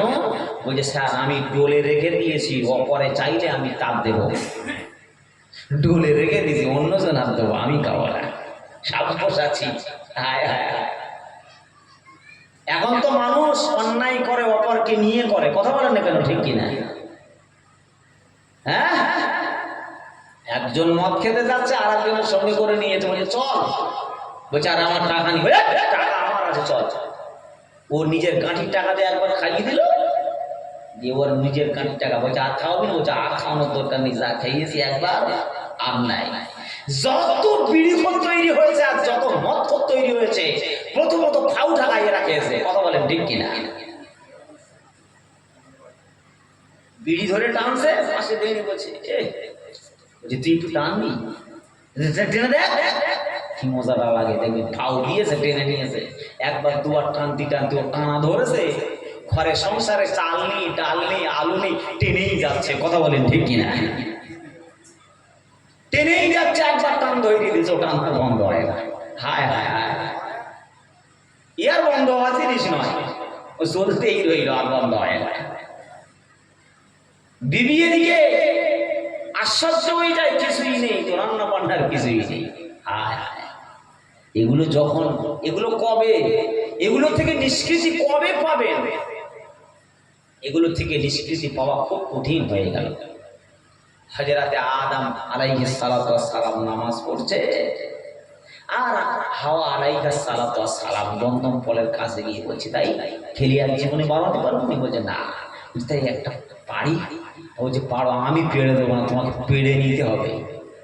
তো হাওয়া আলাইহিস সালাতু ওয়াস সালাম ঠাঁই পায় না, জন্য ছেলেদের থেকে মেয়েরা একটু বেঁটে হয় না, কি গো? তো সব না, এমনি গল্পর তাই মেয়েরা একটু খাটো হয়, কথা বলা না কেন, দেখি না, মেয়েরা একটু খাটো হয়, একটু ছোট হয়, যাই হোক, হাত পায় না, বুড়ো আঙুল দুটোর উপরে ফল লাগিয়ে আর দুটো ফল পাড়তে গিয়েছিল, দুটো ফল পাড়তে গিয়ে মাথার কাপড়টা পড়ে গিয়েছে, মুখের কাপড়টা সরে গেছে, হাতের কাপড়টা সরে গেছে, পায়ে যে জান্নাতি পোশাক পরেছিল ওই গোরগাঁটটা বেরিয়ে গেছে। আল্লাহ বলছে এই হয়েছে। মাথার কাপড় পরলো, মুখের কাপড় পরলো, হাতের কাপড়টা সরে গেল, পায়ের গোরগাঁট পর্যন্ত উঁচু হয়ে গেল। আল্লাহ বলছে হাওয়া, আর তোদের থাকতে দেওয়া হবে না, জান্নাত থেকে বহিষ্কার করে দিলাম।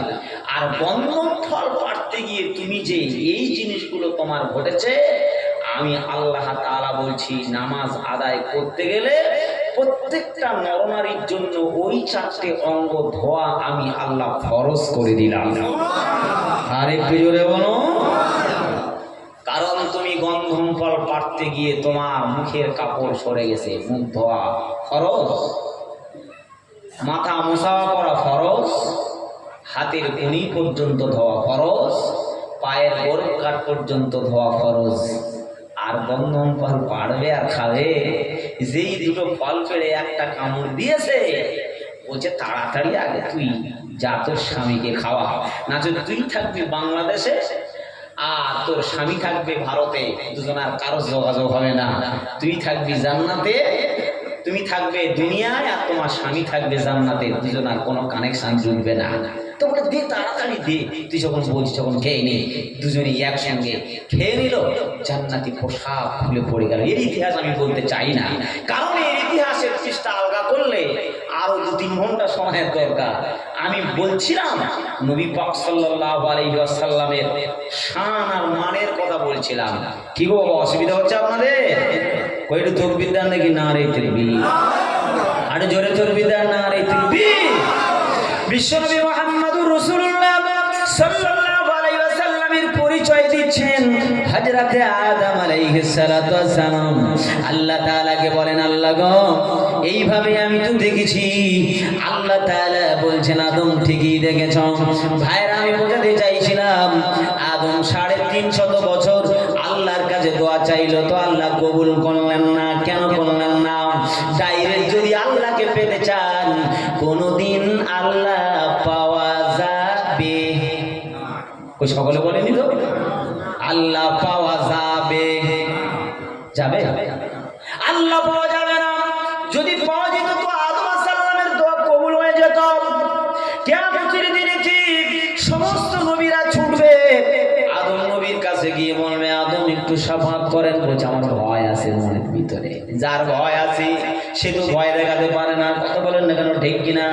যার ভয় আছে সে ভয় দেখাতে পারে না। অন্য কোন নবীকে আল্লাহ নাজিল করেননি, কিন্তু আমাদের নবীকে আল্লাহ নাজিল করেছেন। একটু জোরে বলুন সুবহানাল্লাহ। আল্লাহ তাআলা কোরআনে বলেছেন, আমার হাবিব বলেছেন, কাযালিকা ওয়ালা তাজআলু মা'আল্লাহি ইলাহান আখার ইন্নী লাকুম মিনহু নাযীরুম মুবিন। এখানে নাযীর শব্দ ব্যবহার করেছেন। আল্লাহ তাআলা কোন নবীর শাফাআত আল্লাহ তাআলা কবুল করবেন না, সব প্রেরণ করবে। বলে যা যা যা, আমার পরে আছে যা, আমার পরে আছে যা, আমার আমার পরে আছে যা সকলেই পাঠিয়ে দেবে। আচ্ছা বলেন তো, তারা তো বলতে পারতো তোরা কারোর কাছে যাস না, আল্লাহর কাছে যা। কথা বলেন কেন, ঠিক কিনা? তোরা আল্লাহর কাছে যা, সরাসরি যা। তারা বলবে না রে আমার পরে আর একজন নবী এসেছে তার কাছে যা, আমার পরে আর একজন নবী এসেছে তার কাছে যা, আমার পরে আর একজন নবী এসেছে তার কাছে যা। যেতে যেতে আমার হাবিবের দরবারে হাজির, আমার নবী পাকের দরবারে হাজির হয়ে যাবেন। আল্লাহর নবী সাল্লাল্লাহু আলাইহি ওয়াসাল্লাম সিজদায় পড়ে যাবেন। আল্লাহর হাবিব সিজদায় পড়ে উম্মতের জন্য কাঁদবেন। আমার আল্লাহ তাআলা বলবেন, হাবিব আপনি মাথা তুলুন, আমি বলেছি ওয়ালা সাউফা ইউতিকা রাব্বুকা ফাতারদা আলাম ইয়াজিদকা ইয়াতীমান ফাআওয়া ওয়া ওয়াজাদাকা দাল্লান ফাহাদা। ইরফা রাসাকা সালতুকা ওয়াসফাতু শাফাত।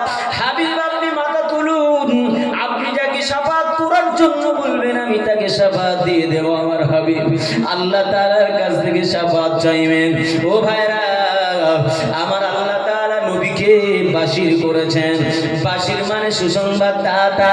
সুসংবাদ সেই দিতে পারে যার ভিতরে নিজেই যে সুসংবাদ পায় সে অপরকে সুসংবাদ দিতে পারে। আল্লাহ তাআলার হাবিব সুসংবাদ দাতা। কেমন সুসংবাদ দাতা? আল্লাহর হাবিব 10 জন সাহাবীকে ডেকে ডেকে ডেকে ডেকে 10 জন সাহাবীকে ডেকে ডেকে জান্নাতের সুসংবাদ দিয়েছিলেন।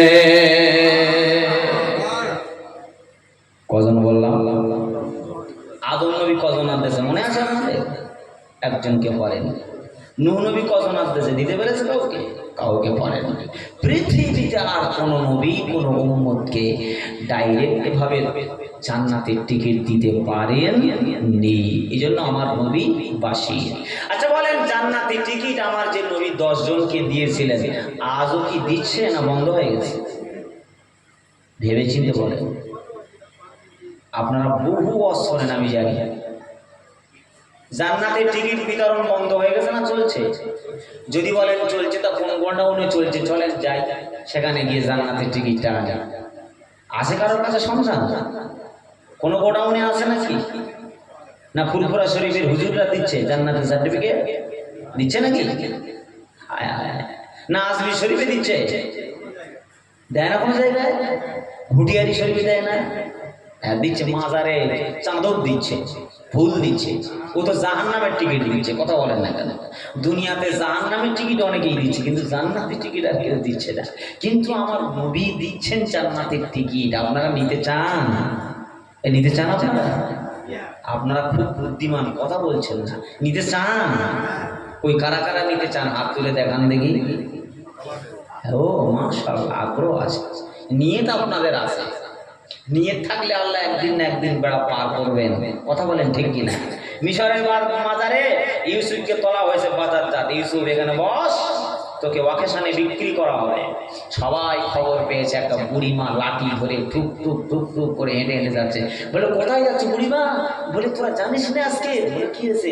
বলছে ইউসুফকে মিশরের বাজারে বিক্রি করা হচ্ছে। ইউসুফ সাল্লামের সৌন্দর্য এত বেশি যে দেখতে তার ক্ষুধা নিবারণ হয়ে যাবে, তৃষ্ণা নিবারণ হয়ে যাবে। ইউসুফকে দেখে যদি ফল কাটতে বলে তো হাত কেটে দেবে ফল কাটা বাদ দিয়ে। বলুন সুবহানাল্লাহ। তা তুমি কি জন্য যাচ্ছ? বলছে আমরা ইউসুফকে কিনতে যাচ্ছি। তো টাকা আছে তো রাজা বাদশারা কিনবে, তুমি যাচ্ছ?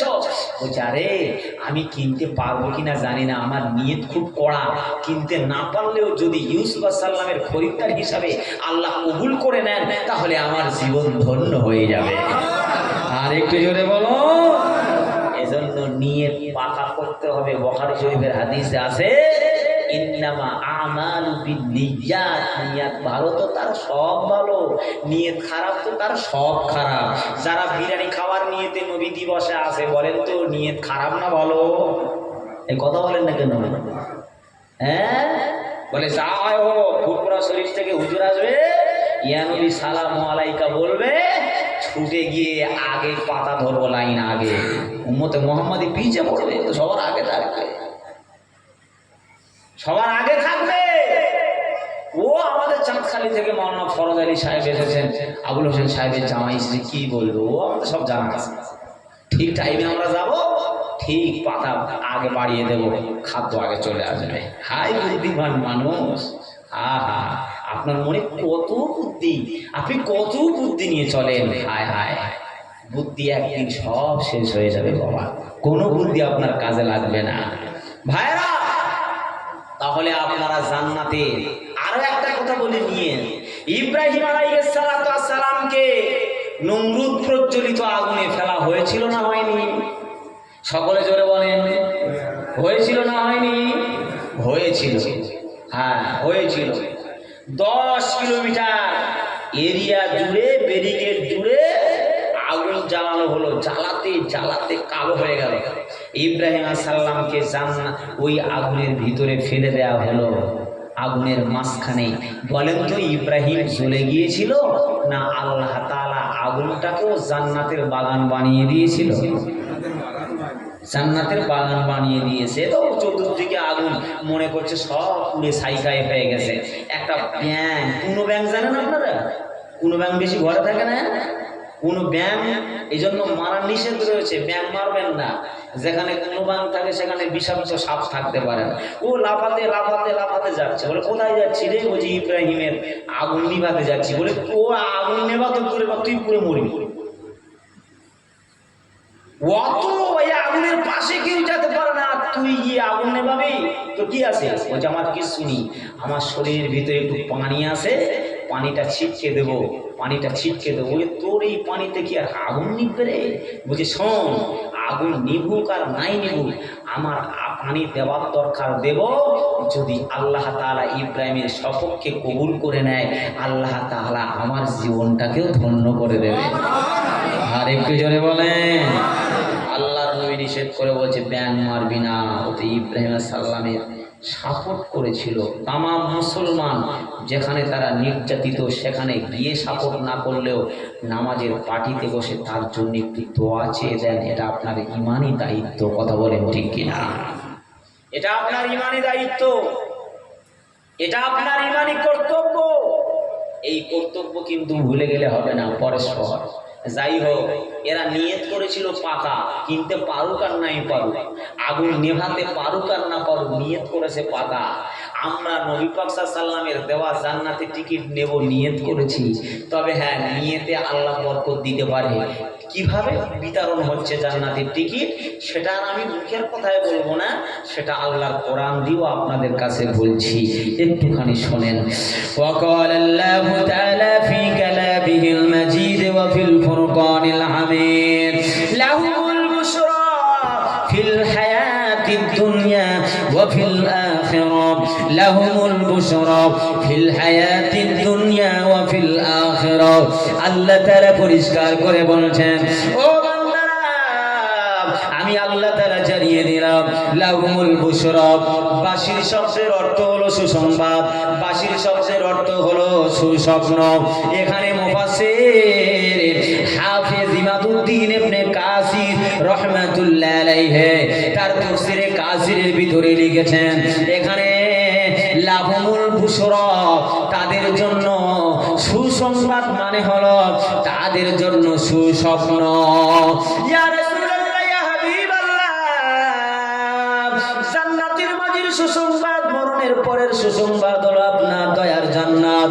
কিন্তু লাহুমুল বুশরা ফিল হায়াতিদ দুনিয়া, দুনিয়ার মাঝের সুসংবাদটা কি? দুনিয়ার মাঝের সুসংবাদটা কি ভাইরা? সুসংবাদ তো সেটাই হতে পারে মুমিনদের জন্য, যেমন আবু বকর আমার নবীর কাছ থেকে সুসংবাদ পেয়েছে জান্নাতের টিকিট, যেমন উসমান জান্নাতের টিকিট পেয়েছেন, যেমন হযরত উমর ফারুক জান্নাতের টিকিট পেয়েছেন। দুনিয়ার মাঝে সুসংবাদ পেয়েছে, মুমিনরা কিভাবে জান্নাতের টিকিট সুসংবাদ পাবে? ও ভাইরা, বাবাজিরা, এখানে বুশরা শব্দের অর্থ হলো, মুফাসসিরে কেরামরা লিখেছেন সুস্বপ্ন। পৃথিবীতে আপনি হাজির স্বপ্ন দেখেছেন, হাজির স্বপ্ন হাজির না হয়ে শয়তান হতেই পারে, এটা কোনো গ্যারান্টি নাই। পৃথিবীতে আপনি পীরের স্বপ্ন দেখেছেন, পীর না হয়েও শয়তান হতেই পারে, ওর কোনো গ্যারান্টি ওয়ারান্টি নাই। আপনি ইমামকে স্বপ্ন দেখেছেন, ইমাম না হয়ে শয়তান হতেই পারে, কারণ শয়তান পৃথিবীর মাঝে সকলের সূরত হতে পারে। আল্লাহ আল্লাহর নবী বলেছেন একজন আর সূরা ধরতে পারে না। কে সে? যিনি হলেন ভবপারের কান্ডারি, যিনি হলেন সরকারে দু আলাম, যিনি বলেছেন আলাইয়া মাফাতিহুল জান্নাতি ইয়াউমাল কিয়ামাতি ওয়ালা ফখরা। কিয়ামতের দিনেতে আল্লাহ তাআলা আমার উম্মতের শাফাত করার জন্য, আমার উম্মতেরকে সহায় করার জন্য আল্লাহ তাআলা জান্নাতের 8খানা চাবি আমি নবী আমার হাতে অর্পণ করেছেন। ওয়ালা ফখরা, এর জন্য আমি কোনো অহংকার করি না, কোনো তাকব্বুরি করি না। লা ইউহিব্বুল্লাহুল ফখরা, আল্লাহ অহংকারীকে পছন্দ করেন না, অহংকারকে পছন্দ করেন না। যে যত বেশি অহংকার করবে সে তত বেশি ক্ষতিগ্রস্ত হবে। কথা বলেন ঠিক কিনা? আল্লাহর নবী বলেছেন মান রানি ফিল মানামি ফাকাদ রাআল হক লা ইয়াতামাসসালু শাইতানু সূরাতি। শয়তান আমার সূরত করতে পারে না। এবারে আসেন ভালো করে বুঝে নেন ভাইরা, যদি আল্লাহর কোন বান্দা, নবীর কোন উম্মত শয়নে স্বপনে যদি আমার নবীর দিদার পেয়ে যায়, বাবা যদি আমার নবীর দিদার নসিব হয়ে যায়, আল্লাহর নবী বলেছেন মান রানি ফিল মানামি ফাকাদ রাআল হক ওয়াজাবাত লাহু শাফাতি। যারা আমাকে ঘুমের ভিতরে দেখলো তারা সত্য দেখলো। শয়তান আমার সূরত ধরতে পারে না। যারা আমি রাসূল আমাকে দেখলো তারা আমার শাফাত তাদের জন্য ওয়াজিব হয়ে গেল। এবারে আপনারা ভালো করে বুঝে নেন, যারা আমার নবী পাকের শাফাতকে ওয়াজিব হিসাবে নিয়ে নিল, ধরে নিতে পারেন তাদের জন্য ইনডাইরেক্ট ভাবে আল্লাহর দয়ার জান্নাতটা ওয়াজিব হয়ে গেল। ঠিক বললাম না ভুল বললাম? নবীর দিদার পাবেন, 4 বোতল টেনে আর বিছানায় শুয়ে থাকবেন, নবী দিদার দেবে, এসে দেবে নাকি বাবা? একটু কিছু করণীয়, একটু কিছু করণীয়। আমি দেখেছি কিছু কিছু নবী দিবসে যায়, আল্লাহর ফেরেশতারা কোথায় থাকে জানি না, মজলিস শেষ হয়ে গেলে পাতা দিয়ে আর পড়া যায় না, তাই রাস্তার পাশে মোবাইল ফ্রি ফায়ার তুমি করে। আর যখন নবী দিবসের মজলিস ভেঙে যায়, আপনাদের এখানে আমি গতকাল ছিলাম পাঠানখালী হাজীপাড়ায়, সেখানেও হুজুর এসেছিলেন এই সিদ্দিকী, সেখানে 2 ঘন্টার সময় আমি দেখেছিলাম পরিবেশগুলো মাশাআল্লাহ। আপনাদের এখানে পরিবেশটা দেখে খুব ভালো লাগছে। বহুদিন আগে আপনাদের কাছে একবার এসেছিলাম বলে মনে পড়ছে, দুতলা উঠবে না, বহুদিন আগে এসেছিলাম একবার, মনে পড়ছে আমার। পরিবেশ যেখানে যত ভালো পরিবেশ সেখানে আল্লাহ তাআলা তত বেশি আল্লাহ রহমত নাজিল করেন, বলুন সুবহানাল্লাহ। সেখানে তত বেশি রহমত নাজিল করে আল্লাহ তাআলা, তত বেশি আল্লাহ রহমত নাজিল করে। আপনারা যে কোরআনের আয়াত শুনছেন, আল্লাহ তাআলা রহমত নাজিল হচ্ছে, জোরে বলুন সুবহানাল্লাহ। আর রহমতটা কি? ওমা আরসালনাকা ইল্লা রাহমাতাল লিল আলামিন, আনতা রাহমাতাল লিল আলামিন, আনা রব্বুল আলামিন। আমি হলাম তামাম বিশ্বের রব, আপনি হচ্ছেন তামাম বিশ্বের রহমত, জোরে বলেন সুবহানাল্লাহ। তাহলে আমার নবীর দিদার কেউ যদি পায়, তাহলে ইনডাইরেক্ট আর ডাইরেক্ট, ইংরেজিতে 2টো কথা, আর বাংলাতে বলা হয় প্রত্যক্ষ আর পরোক্ষ। আপনারা জ্ঞানী গুণী মানুষ, প্রত্যক্ষ মানে সরাসরি, আর পরোক্ষ মানে ইনডাইরেক্ট, একটু ঘুর কথা। যেমন হাদিসটা একটু ঘুর, হাদিসটা আল্লাহর কথা কিন্তু এটা নবীর মাধ্যমে এসেছে, এটা হাদিস হয়েছে, তার মানে।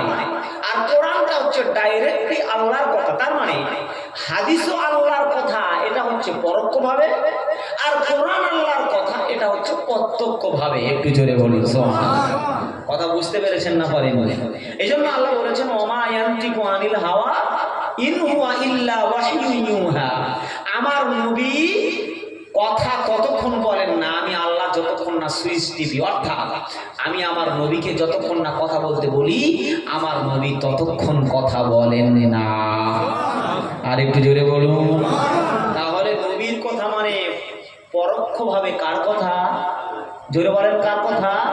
আল্লাহর কথা। কোরআনের কথা মানে প্রত্যক্ষভাবে কার কথা? আল্লাহর কথা, আল্লাহ রাব্বুল আলামিন। তাহলে নবী পাক সাল্লাল্লাহু আলাইহি ওয়াসাল্লামের জান্নাতের টিকিট আজও দুনিয়ার ভিতরে বিতরণ হচ্ছে। যারা স্বয়নে স্বপনে আমার নবীর দিদার নসিব হয়ে যাচ্ছে, তারা ইনডাইরেক্ট ভাবে জান্নাতের টিকিট তারা পেয়েই যাচ্ছে। বলুন সুবহানাল্লাহ। দাদা হুজুরের ইতিহাস জীবনী তালাশ করে দেখেন, আমার দাদা হুজুর ফুরফুরার পীর দাদা হুজুর পীর কেবলা স্বয়নে স্বপনে আমার নবীর দিদার নসিব হয়ে গিয়েছিল। আর একটু মহব্বতে বলেন না, আর একটু আসতে বলেন, আর একটু আসতে বলেন। বসিরহাটে আল্লামা রুহুল আমিন রহমাতুল্লাহ আলাইহি দাদা হুজুরের প্রধানতম খলিফা, যিনি হচ্ছেন হাফিজুল হাদিস, আমার নবী পাকের সঙ্গে দিদার হয়ে গিয়েছিল। আর একটু জোরে বলেন। এগুলো মনে করবেন আপনি সিলসিলা মানুষ বলে আপনি শুধু সিলসিলা হুজুরদের নাম বলছেন, অন্য কোন সিলসিলায় আপনি জানেন না, বোঝেন না। আমি সব ইতিহাস পড়ি জানি। হুসাইন আহমদ মাদানী, খলিল আহমদ সাহারানপুরি, রেজা খা বেরেলভি, নূর মোহাম্মদ নিজামপুরি, কারামত আলী জোনপুরি বা দেওবন্দ মাদ্রাসার প্রতিষ্ঠাতা আবুল কাসেম নামতুবি, তিনি নবীর ঘর বানাবেন তো চিন্তা ভাবনা করে ঘুমিয়ে আসেন। আমার নবী লাঠি ধরে আবুল কাসেম নামতুবির কাছে এসে বলছে, ও আবুল কাসেম, কিসের চিন্তা করো, কিসের চিন্তা করো? একটু জোরে বলা যাবে না? আর একটু জোরে বলা যাবে না? ইয়া রাসূলুল্লাহ, আমি তো ওই আপনার ঘর বানানোর জন্য চিন্তা ভাবনা করছি। বলছে চিন্তা করতে হবে না, আমার হাতে লাঠি রয়েছে, আমি দাগ দিয়ে যাচ্ছি। সকাল হলে লোকজনকে ডেকে নিয়ে আমার দাগ দেওয়া ব্যারিকেডের উপরে তুমি দেওবন্দ মাদ্রাসা খাড়া করে দিও। আর একটু জোরে বলে। নবীর দিদার ইনডাইরেক্ট জান্নাতের টিকিট পেলো না পেলো না? কথা বলেন, পেলো না পেলো না? অবশ্যই পেলো, অবশ্যই পেলো। বাবা, তিনি আবুল কাসেম নামতুবি ফজরের নামাজ পড়ে দেওবন্দের জমিনে গিয়ে দেখছে আল্লাহর নবী যেখানে যেখানে দাগ দিয়েছেন, দাগগুলো যেন জল জল করছে। বলুন সুবহানাল্লাহ। আর একটু জোরে বলো। দেওবন্দ মাদ্রাসা আপনারা কেউ গিয়েছিলেন? আমি গিয়েছিলাম, দেখেছি। দেওবন্দ মাদ্রাসা বৃহত্তম, দ্বিতীয় বৃহত্তম মাদ্রাসা দেওবন্দ মাদ্রাসা। তাহলে যারা নবীর দিদার পাবে তারা ইনডাইরেক্ট ভাবে জান্নাতের সুসংবাদ পেল না পেল না? এবারে পেতে হলে কিছু করতে হবে। কথা বলেন না কেন, ঠিক কিনা? ফজরে এশার নামাজ পড়বেন, দরুদ পড়বেন, যতক্ষণ ঘুম লাগবে না দরুদ পড়বেন, দরুদ পড়বেন। আল্লাহুম্মা সাল্লি আলা মুহাম্মাদিন নবীল উম্মি ওয়া বারাক ওয়া সাল্লাম। দরুদ পড়বেন, যতক্ষণ সময় পাবেন দরুদ পড়বেন, দরুদ পড়বেন। হালাল মালটা খাবেন, কারণ দোয়া কবুল হওয়ার 1 নম্বর শর্ত হলো হালাল মাল খাওয়া। হালাল মাল খাবেন, 5 ওয়াক্ত নামাজ পড়বেন, সত্য কথা জবানে বলবেন, দরুদ পড়বেন। আমার নবী শয়নে স্বপনে মরণের আগে হলেও আল্লাহর নবী একবার দিদার দেবে। আর একটু জোরে বলো, আর একটু চিল্লে বলেন না সুবহানাল্লাহ। নবীর প্রেমিক ছিলেন। চলে যাওয়ার সময় বলছে, আবু বকর, উমর, এখানে এসো। আমি রাসূলুল্লাহ, আমার 3টে জুব্বা দামি আছে, একটা জুব্বা আমি আমার পাগলের জন্য দিলাম ওয়াইসুল কুরনিকে। 3টে দামি জুব্বা মানে একটা জুব্বা পরে আমি গারে হিরাতে ছিলাম, যেখানে আল্লাহ কোরআন নাজিল করেছেন। যে জামাটা আমার গায়ে ছিল, ওই জামায় গায়ে অবস্থায় কোরআন নাজিল করেছিল, মানে জামাটা দামি হয়ে গেছে। যে জামাটা কোরআনের খেলাফ বানাবেন, ওই জামাটা অনেক বড় দামি হয়ে যায়। জোরে বলুন সুবহানাল্লাহ। তো আমার ওই একটা দামি জামা আছে। আর একটা জামা কি? আর একটা জামা আমি ওই তায়েফের ময়দানে গিয়েছিলাম। তায়েফের ময়দানে সারা বছর পানি না হলেও সেখানে ফল ফসলের কোনো অসুবিধা হবে না। আমি রাসূলুল্লাহ অনেক মার খেয়েছিলাম। তায়েফের ময়দানে আমার দাঁত ভেঙে গিয়েছিল, অনেক রক্ত ঝরেছে তায়েফের জমিনে। তায়েফের জমিন আমার রক্ত পেয়ে আজ উর্বর হয়ে রয়েছে। সারা বছর পানি না হলে তায়েফবাসীদের কোনো রকম অভাব আল্লাহ দেবেন না। আমার ওই জামাটা আজও আমি তুলে রেখেছি আমার কোনো একটা সাহাবীদের দেওয়ার জন্য। আর একটা জুব্বা আল্লাহ তাআলা আমাকে ডেকেছিলেন মিরাজের রাত্রে। আল্লাহ তাআলা ওই জামা গায়ে দিয়ে গিয়েছিলাম, আল্লাহর সঙ্গে দিদার করেছি। ওই জামা গায়ে দিয়ে জান্নাতের ভিতরে ঢুকেছি, আবার জান্নাত থেকে এসে জামাটা খুলে রেখেছি। আমি এখন কাউকে দেইনি, তবে দেবো বলে আমার সাহাবীদের ভিতরে আমি নিয়ত করে রেখেছি। বলুন সুবহানাল্লাহ। কটা জুব্বা বললাম? এই 3টে জুব্বার ইতিহাস বলতে গেলে তো 8 ঘন্টা করে সময় দিলে তো 1.5 ঘন্টা সময় যাবে। হ্যাঁ, নবীর দিদার, ওই যে ওয়াইসুল কুরনি আমার নবীর দিদারও পেয়েছেন, আমার নবীর জুব্বাও পেয়েছেন। একটু জোরে বলা যাবে না? তেমন যদি আমরা নবী প্রেমিক হতে পারি, আমরা নবীর সুন্নতের মানদণ্ড দিয়ে চলতে পারি, তাহলে আমার নবী আমাদেরকে অবশ্যই তিনি চিনবেন না চিনবেন না? অবশ্যই চিনবেন না? অবশ্যই তিনি চিনবেন। এজন্য আল্লাহ তাআলা বলেছেন, লাহুল বুশরা ফিল হায়াতিদ দুনিয়া ওয়া ফিল আখিরাহ, তাদের জন্য দুনিয়ার মাঝে সুসংবাদ এবং মরণের পরে আল্লাহর দয়ার জান্নাতের সুসংবাদ। বলুন সুবহানাল্লাহ। ভাইরা বাবাজিরা, বিশ্বনবী মুহাম্মদুর রাসূলুল্লাহ সাল্লাল্লাহু আলাইহি ওয়াসাল্লাম তার দিদার আমাদের যদি নসিব হয়ে যায়, তাহলে আমরা ইনডাইরেক্ট ভাবে জান্নাতের টিকিট পেয়ে যাব বাবা। কিয়ামতের দিনে আমার নবী শাফাআত করবেন, সুপারিশ করবেন। আল্লাহর পয়গম্বর নবী মুহাম্মদুর রাসূলুল্লাহ সাল্লাল্লাহু আলাইহি ওয়াসাল্লাম তিনি তো নূর হিসাবে আদম আলাইহিস সালাম দোয়া কবুল করলেন, আদমের দোয়া কবুল করলেন। আদমকে নামিয়ে দেয়া হলো। আল্লাহ নবী নূর মুবারক প্রেমে দুনিয়ার ভিতরে চলে আসলেন। এক এক এক এক করে সমস্ত নবীর মারফতে নূরটা মুনতাকিল হতে শুরু করলো, নূরটা চেঞ্জিং হতে লাগলো, একটার পর একটা নূর চলে আসতে লাগলো। পয়গম্বরে আরবীর নূর আস্তে আস্তে আস্তে আস্তে আব্দুল্লাহ কপালে চলে এসেছে। আব্দুল্লাহর কপালে যখন নূরে মুহাম্মদী সাল্লাল্লাহু আলাইহি ওয়াসাল্লাম, একদিন আব্দুল্লাহর বাপ আব্দুল মুত্তালিব দুপুরের সময় খানায় কাবার দরজার কাছে দাঁড়িয়ে আছে। খানায় কাবার দরজার কাছে দাঁড়িয়ে আল্লাহ তাআলার কাছে কাঁদতেছেন, আল্লাহ তাআলার কাছে কাঁদতেছেন। কাঁদতে কাঁদতে বলছে, আল্লাহ আবে জমজমটা তো হারিয়ে ফেলেছি, আবে জমজম থেকে পানি আর নির্গত হয় না, আবে জমজম থেকে আর পানি বের হয় না। আল্লাহ গো, খানায় কাবায় দাঁড়িয়ে আপনার দরবারে একটা মানত করলাম, আপনার দরবারে একটা মানত করলাম। কি মানত? আল্লাহ গো, আমার 10টা ছেলে আপনি দিয়েছে। আল্লাহ গো, জাফর আমার সন্তান, আবু তালেব আমার সন্তান, আবু লাহাব আমার সন্তান, সাইবা আমার সন্তান, আব্দুল্লাহ সেও আমার সন্তান। আল্লাহ এমন করে 10টি সন্তান আপনি আমাকে দিয়েছেন গো আল্লাহ, 10টি সন্তান আপনি আমাকে দিয়েছেন। আমি এইখানায় কাবায় দাঁড়িয়ে দাঁড়িয়ে আপনার কাছে বললাম, যদি আবে জমজমটা খুঁজে পাই, তাহলে আমার 10টা ছেলের ভিতর থেকে একটা ছেলেকে ফুল দিয়ে সাজিয়ে নতুন জামা কাপড় পরিধান করিয়ে এইখানে কাবার দরজার সামনে এনে আপনার নামে জবাই করে দেব।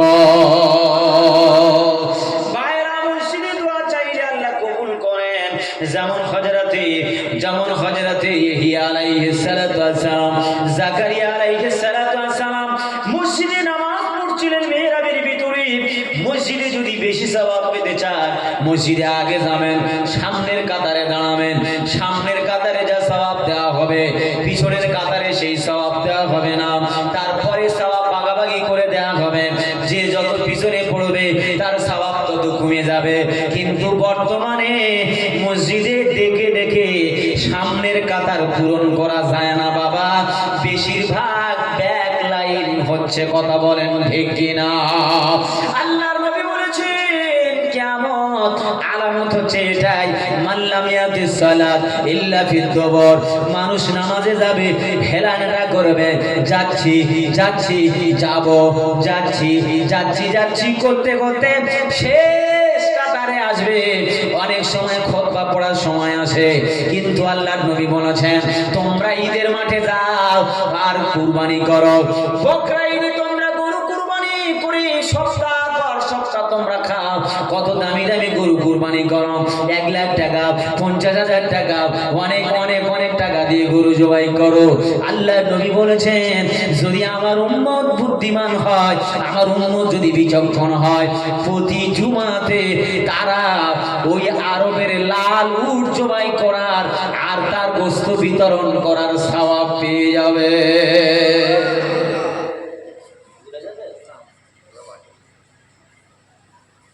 একটু তাকবীর হবে না? নারে তাকবীর, নারে তাকবীর। মাঝে মাঝে অ্যাঙ্গেলে 2-4টে নামাজের কথা বলছি, অসুবিধা হচ্ছে নাকি আপনাদের? লাল উট বর্তমানে এখানে কেউ কেনার মতো কারোর শক্তি নেই। লাল উট, আরবের লাল উট কেনার শক্তি কারণ নেই। নবী বলছেন, আমার উম্মত যদি বিচক্ষণ হয়, বুদ্ধিমান হয়, প্রতি সপ্তাহে তারা একটা লাল উট কুরবানি করার সওয়াব পাবে। একটু জোরে বলুন ইয়া রাসূলুল্লাহ, ইয়া হাবিবাল্লাহ, এই সওয়াব তো ছাড়বো না। এবারে আপনি বলে দেন কিভাবে আমরা লাল উট জবাই করার সওয়াবটা আমরা পাবো? আল্লাহ নবী সাল্লাল্লাহু আলাইহি ওয়াসাল্লাম বলছেন, সেটা তোমরা একটা কারণে পেয়ে যাবে উম্মত।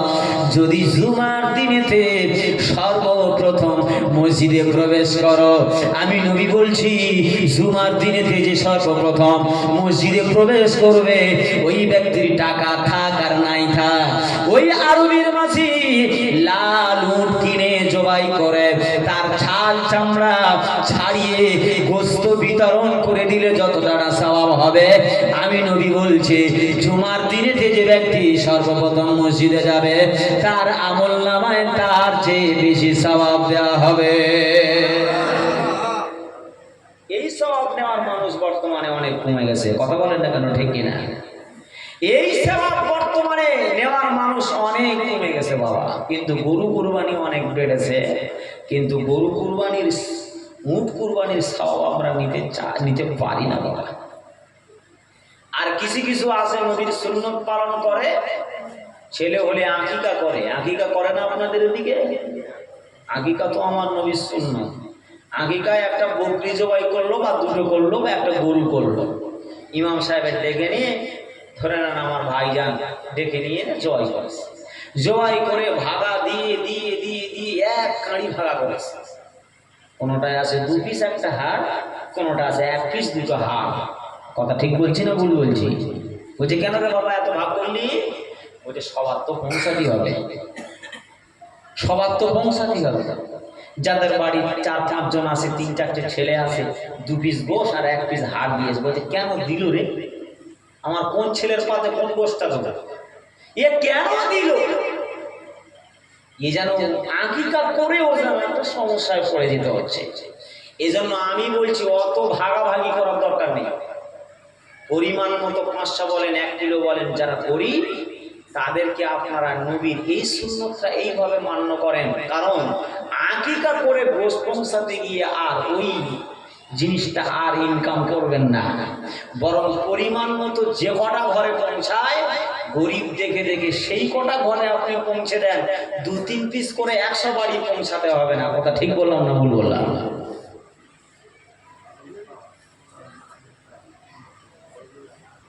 100টা ভাগা করার দরকার নেই। আপনি গরিব দেখে দেখে 1 কেজি 500 করে দিয়ে গরিব মানুষের বাড়ি, বড় লোককে দেন, যদি বেশি দেন তো দেন, আমি কাউকে দিতে মানা করছি না, তবে যা দেবেন পরিমাণ মতো দিয়ে দেন, তাহলে আপনার আকিকাটা সুস্থ থাকবে। এও তো নবীর একটি সুন্নত। নবী দিবসের মজলিসে বলবো না তো কোথায় বলবো? কথা বলেন না কেন, ঠিক কিনা? বিশ্বনবী মুহাম্মদুর রাসূলুল্লাহ সাল্লাল্লাহু আলাইহি ওয়াসাল্লামের আব্বাজান কুরবানি করবেন নিয়ত করেছেন, তাই একটু আকিকার কুরবানিটা বললাম। অসুবিধা হলো না তো? একটু আকিকার কুরবানিটা বললাম, আর কুরবানির সওয়াব কিভাবে নেওয়া যায় সেটাও একটু বললাম। আমরা আজকে থেকে শুনে আমল করব আল্লাহ। জুমার দিনেতে আমরা অপ্রয়োজনীয় সময় ব্যয় না করে আল্লাহ আপনার ঘরে আগে আগে আসার চেষ্টা রাখবো ইনশাআল্লাহ। সকলে বলেনি? বলেছেন সকলে মনে মনে? আর একবার বলেন, আমরা জুমার দিনেতে আগে আগে ভাগে মসজিদে আসার নিয়ত করব ইনশাআল্লাহ।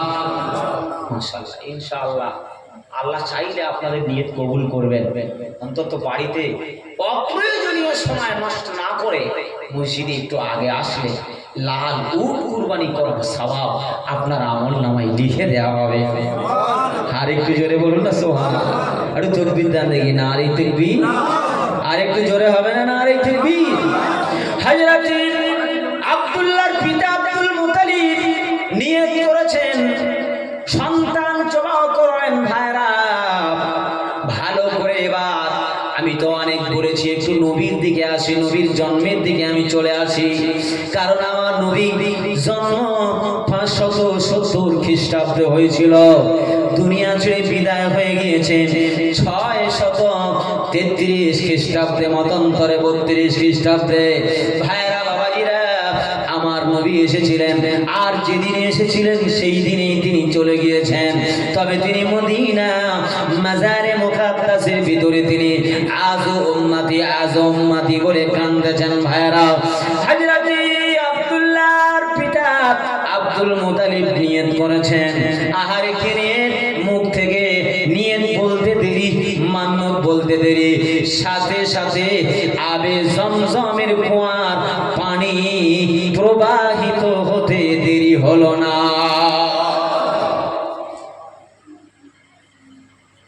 সাথে সাথে দেখা গেছে আবে জমজম, মক্কারি পাক মাটিতে আবে জমজম কুয়া আছে। কত হাজি গাজি খায় সে পানি, তবু পানি ফুরায় না, নূরেতে গুলজার মদিনা। মদিনার পাক মাটিতে দয়ার নবী ঘুমিয়ে আছে। কত হাজি গাজি যায় যে সেটাই আমার যাওয়া হলো না, নূরেতে গুলজার মদিনা। আজ দেখি নমুনা, আজ শুনি বর্ণনা, নূরেতে গুলজার মদিনা। মদিনার বায়ু যে তো মিশকে আম্বারের মতো, মদিনার বায়ু যে তো মিশকে আম্বারের মতো। কত হাজি গাজি গেল সেটাই আমার যাওয়া হলো না, আমার যাওয়া হলো না, নূরেতে গুলজার মদিনা। ও ভাইরা বাবাজিরা, সেই আমি জমজম কুয়ার পানি প্রবাহিত হয়ে গেল। আব্দুল মুত্তালিব নিয়ত করেছিলেন, পানি বেরিয়েছে, কয়েকদিন হয়ে গেল, নিয়ত ভুলে গেছে, আর পালন করার কথা মনে নাই। আল্লাহ তাআলা স্বপ্ন জেগে বলছেন, আব্দুল মুত্তালিব আমি পানি প্রবাহিত করে দিলাম, কিন্তু তুমি তো মানত পূর্ণ করলে না। ভাইরা পরের দিনে আব্দুল মুত্তালিব খানায় কাবাতে গিয়ে হাজির হলেন। খানায় কাবাতে হাজির হয়ে সন্তানদেরকে ডেকে ডেকে বলছে, রে আবু জাফর এদিকে আয়, হে আবু লাহাব এদিকে আয়, উতবা এদিকে আসো, আবু লাহাব এদিকে আসো, আব্দুল্লাহ এদিকে আসো, আব্বাস এদিকে আসো। 10 জন সন্তানকে ডেকে কাছে বসিয়ে নিয়ে বলছে, ছেলেরে একটা মানত করে ফেলেছি। বলে কি আব্বা, কি মানত করেছে? বলছে এই মানত করেছে, আবে জমজম কুয়াটা যদি সন্তান পায়, খুঁজে পাই, তাহলে 10টি সন্তানের ভিতরে, অর্থাৎ তোমাদের ভিতর থেকে একজনকে জবাহ করব বলে মানত করেছি। বলে তাই নাকি? বলে হ্যাঁ। আব্বাস বলছে, আব্বা মানত যখন করেন কি আমার নাম ধরে করেছিলেন নাকি? বলছে না। বলছে তাহলে আমি কেটেই পড়লাম, আমি ওইদিকে যেতে রাজি নাই। জাফর বলছে, আব্বা আমার নাম বলেছেন নাকি? বলছে না রে বাবা, তোর নাম তো বলা হয়। বলছে আমিও গেলাম। আবু লাহাব বলছে, আব্বা আমার নাম বলেছে নাকি? বলে না। বলে আমিও গেলাম। আবু তালেব বলছেন, আব্বা আমার নাম বলেছেন নাকি? বলছে না, তা তো বলিনি। বলে আমিও গেলাম। আয় আয়। 10টা ছেলের ভিতরে 9টা ছেলে কেটে চলে গেল, কিন্তু একজন যেতে পারেন না। তিনি আর অন্য কেউ নয়, তিনি হলেন আমাদের সরকারে দু আলম নূরে মুজাসসাম দয়ার নবী মুহাম্মদুর রাসূলুল্লাহ রাব্বাজা। আরেকটু জোরে বলুন। আব্বা, আপনি আমার নাম ধরেছিলেন বলে না, বুঝে শোনেন তাহলে আপনার নিয়ে তো আপনি পূরণ করবেন। আব্বা, এক কাজ করুন, আপনি আমাকে জবাহ করে দেন খানায়ে কাবার সামনে, দরজার সামনে। আপনি আল্লাহর কাছে ঋণী হয়ে থাকবেন না, আপনি আল্লাহর কাছে আপনি ঋণী হয়ে থাকবেন না, আপনি আমাকে জবাহ করে নেন। সকলে বলল ঠিক আছে। সকলেই তো চলে গেল, কিন্তু আব্দুল্লাহ একা বাকি রয়ে গেল। আব্দুল্লাহকে জবাহ করে তুমি তোমার মানতটা চুকিয়ে দাও, আব্দুল্লাহকে জবাহ করে দাও। সিদ্ধান্ত সর্বসম্মতিক্রমে সিদ্ধান্ত হয়ে গেল, আব্দুল্লাহকে জবাহ করা হবে। জামা কাপড় পরিয়ে দেয়া হলো, আতর শরাব গরবা সুন্দর খুশবু লাগিয়ে দেয়া হলো। আব্দুল্লাহকে নিয়ে যাওয়া হয় খানায় কাবার দিকে, খানায় কাবার দরজার কাছে জবাহ করা হবে। যার কপালে রয়েছে নূরে মুহাম্মদী সাল্লাল্লাহু আলাইহি ওয়াসাল্লাম, যে নূরকে আল্লাহ সর্বপ্রথম বানিয়েছেন, যে নূরকে না বানালে আল্লাহ জমিন বানাতেন না, আসমান বানাতেন না, কোনো কিছুই বানাতেন না। আমার হাবিব বলেছেন আউয়ালু মা খালাকাল্লাহু নূরি ফাখালাকা কুল্লু শাইইন মিন নূরিহি। আল্লাহ তাআলা সর্বপ্রথম আমার নূর মোবারক বানিয়েছেন, আর আমার নূরের ওসিলায় আল্লাহ সব কিছুই বানিয়েছে। আর একটু জোরে হবে, আর তাকবীর হবে না, আর তাকবীর, আর জোরে তাকবীর হবে না, আর তাকবীর। একটু দরুদ শরীফ পড়ুন, আল্লাহুম্মা। বাবা মহব্বতে পড়েন, জবান খুলে পড়েন। ওয়া আলা আলি সাইয়্যিদিনা মাওলানা মুহাম্মদ। সাগর নদী আর দুনিয়া জুড়ে পাখিদের গুনগুন গুন স্মরণে ভেসে আসে ওই সুমধুর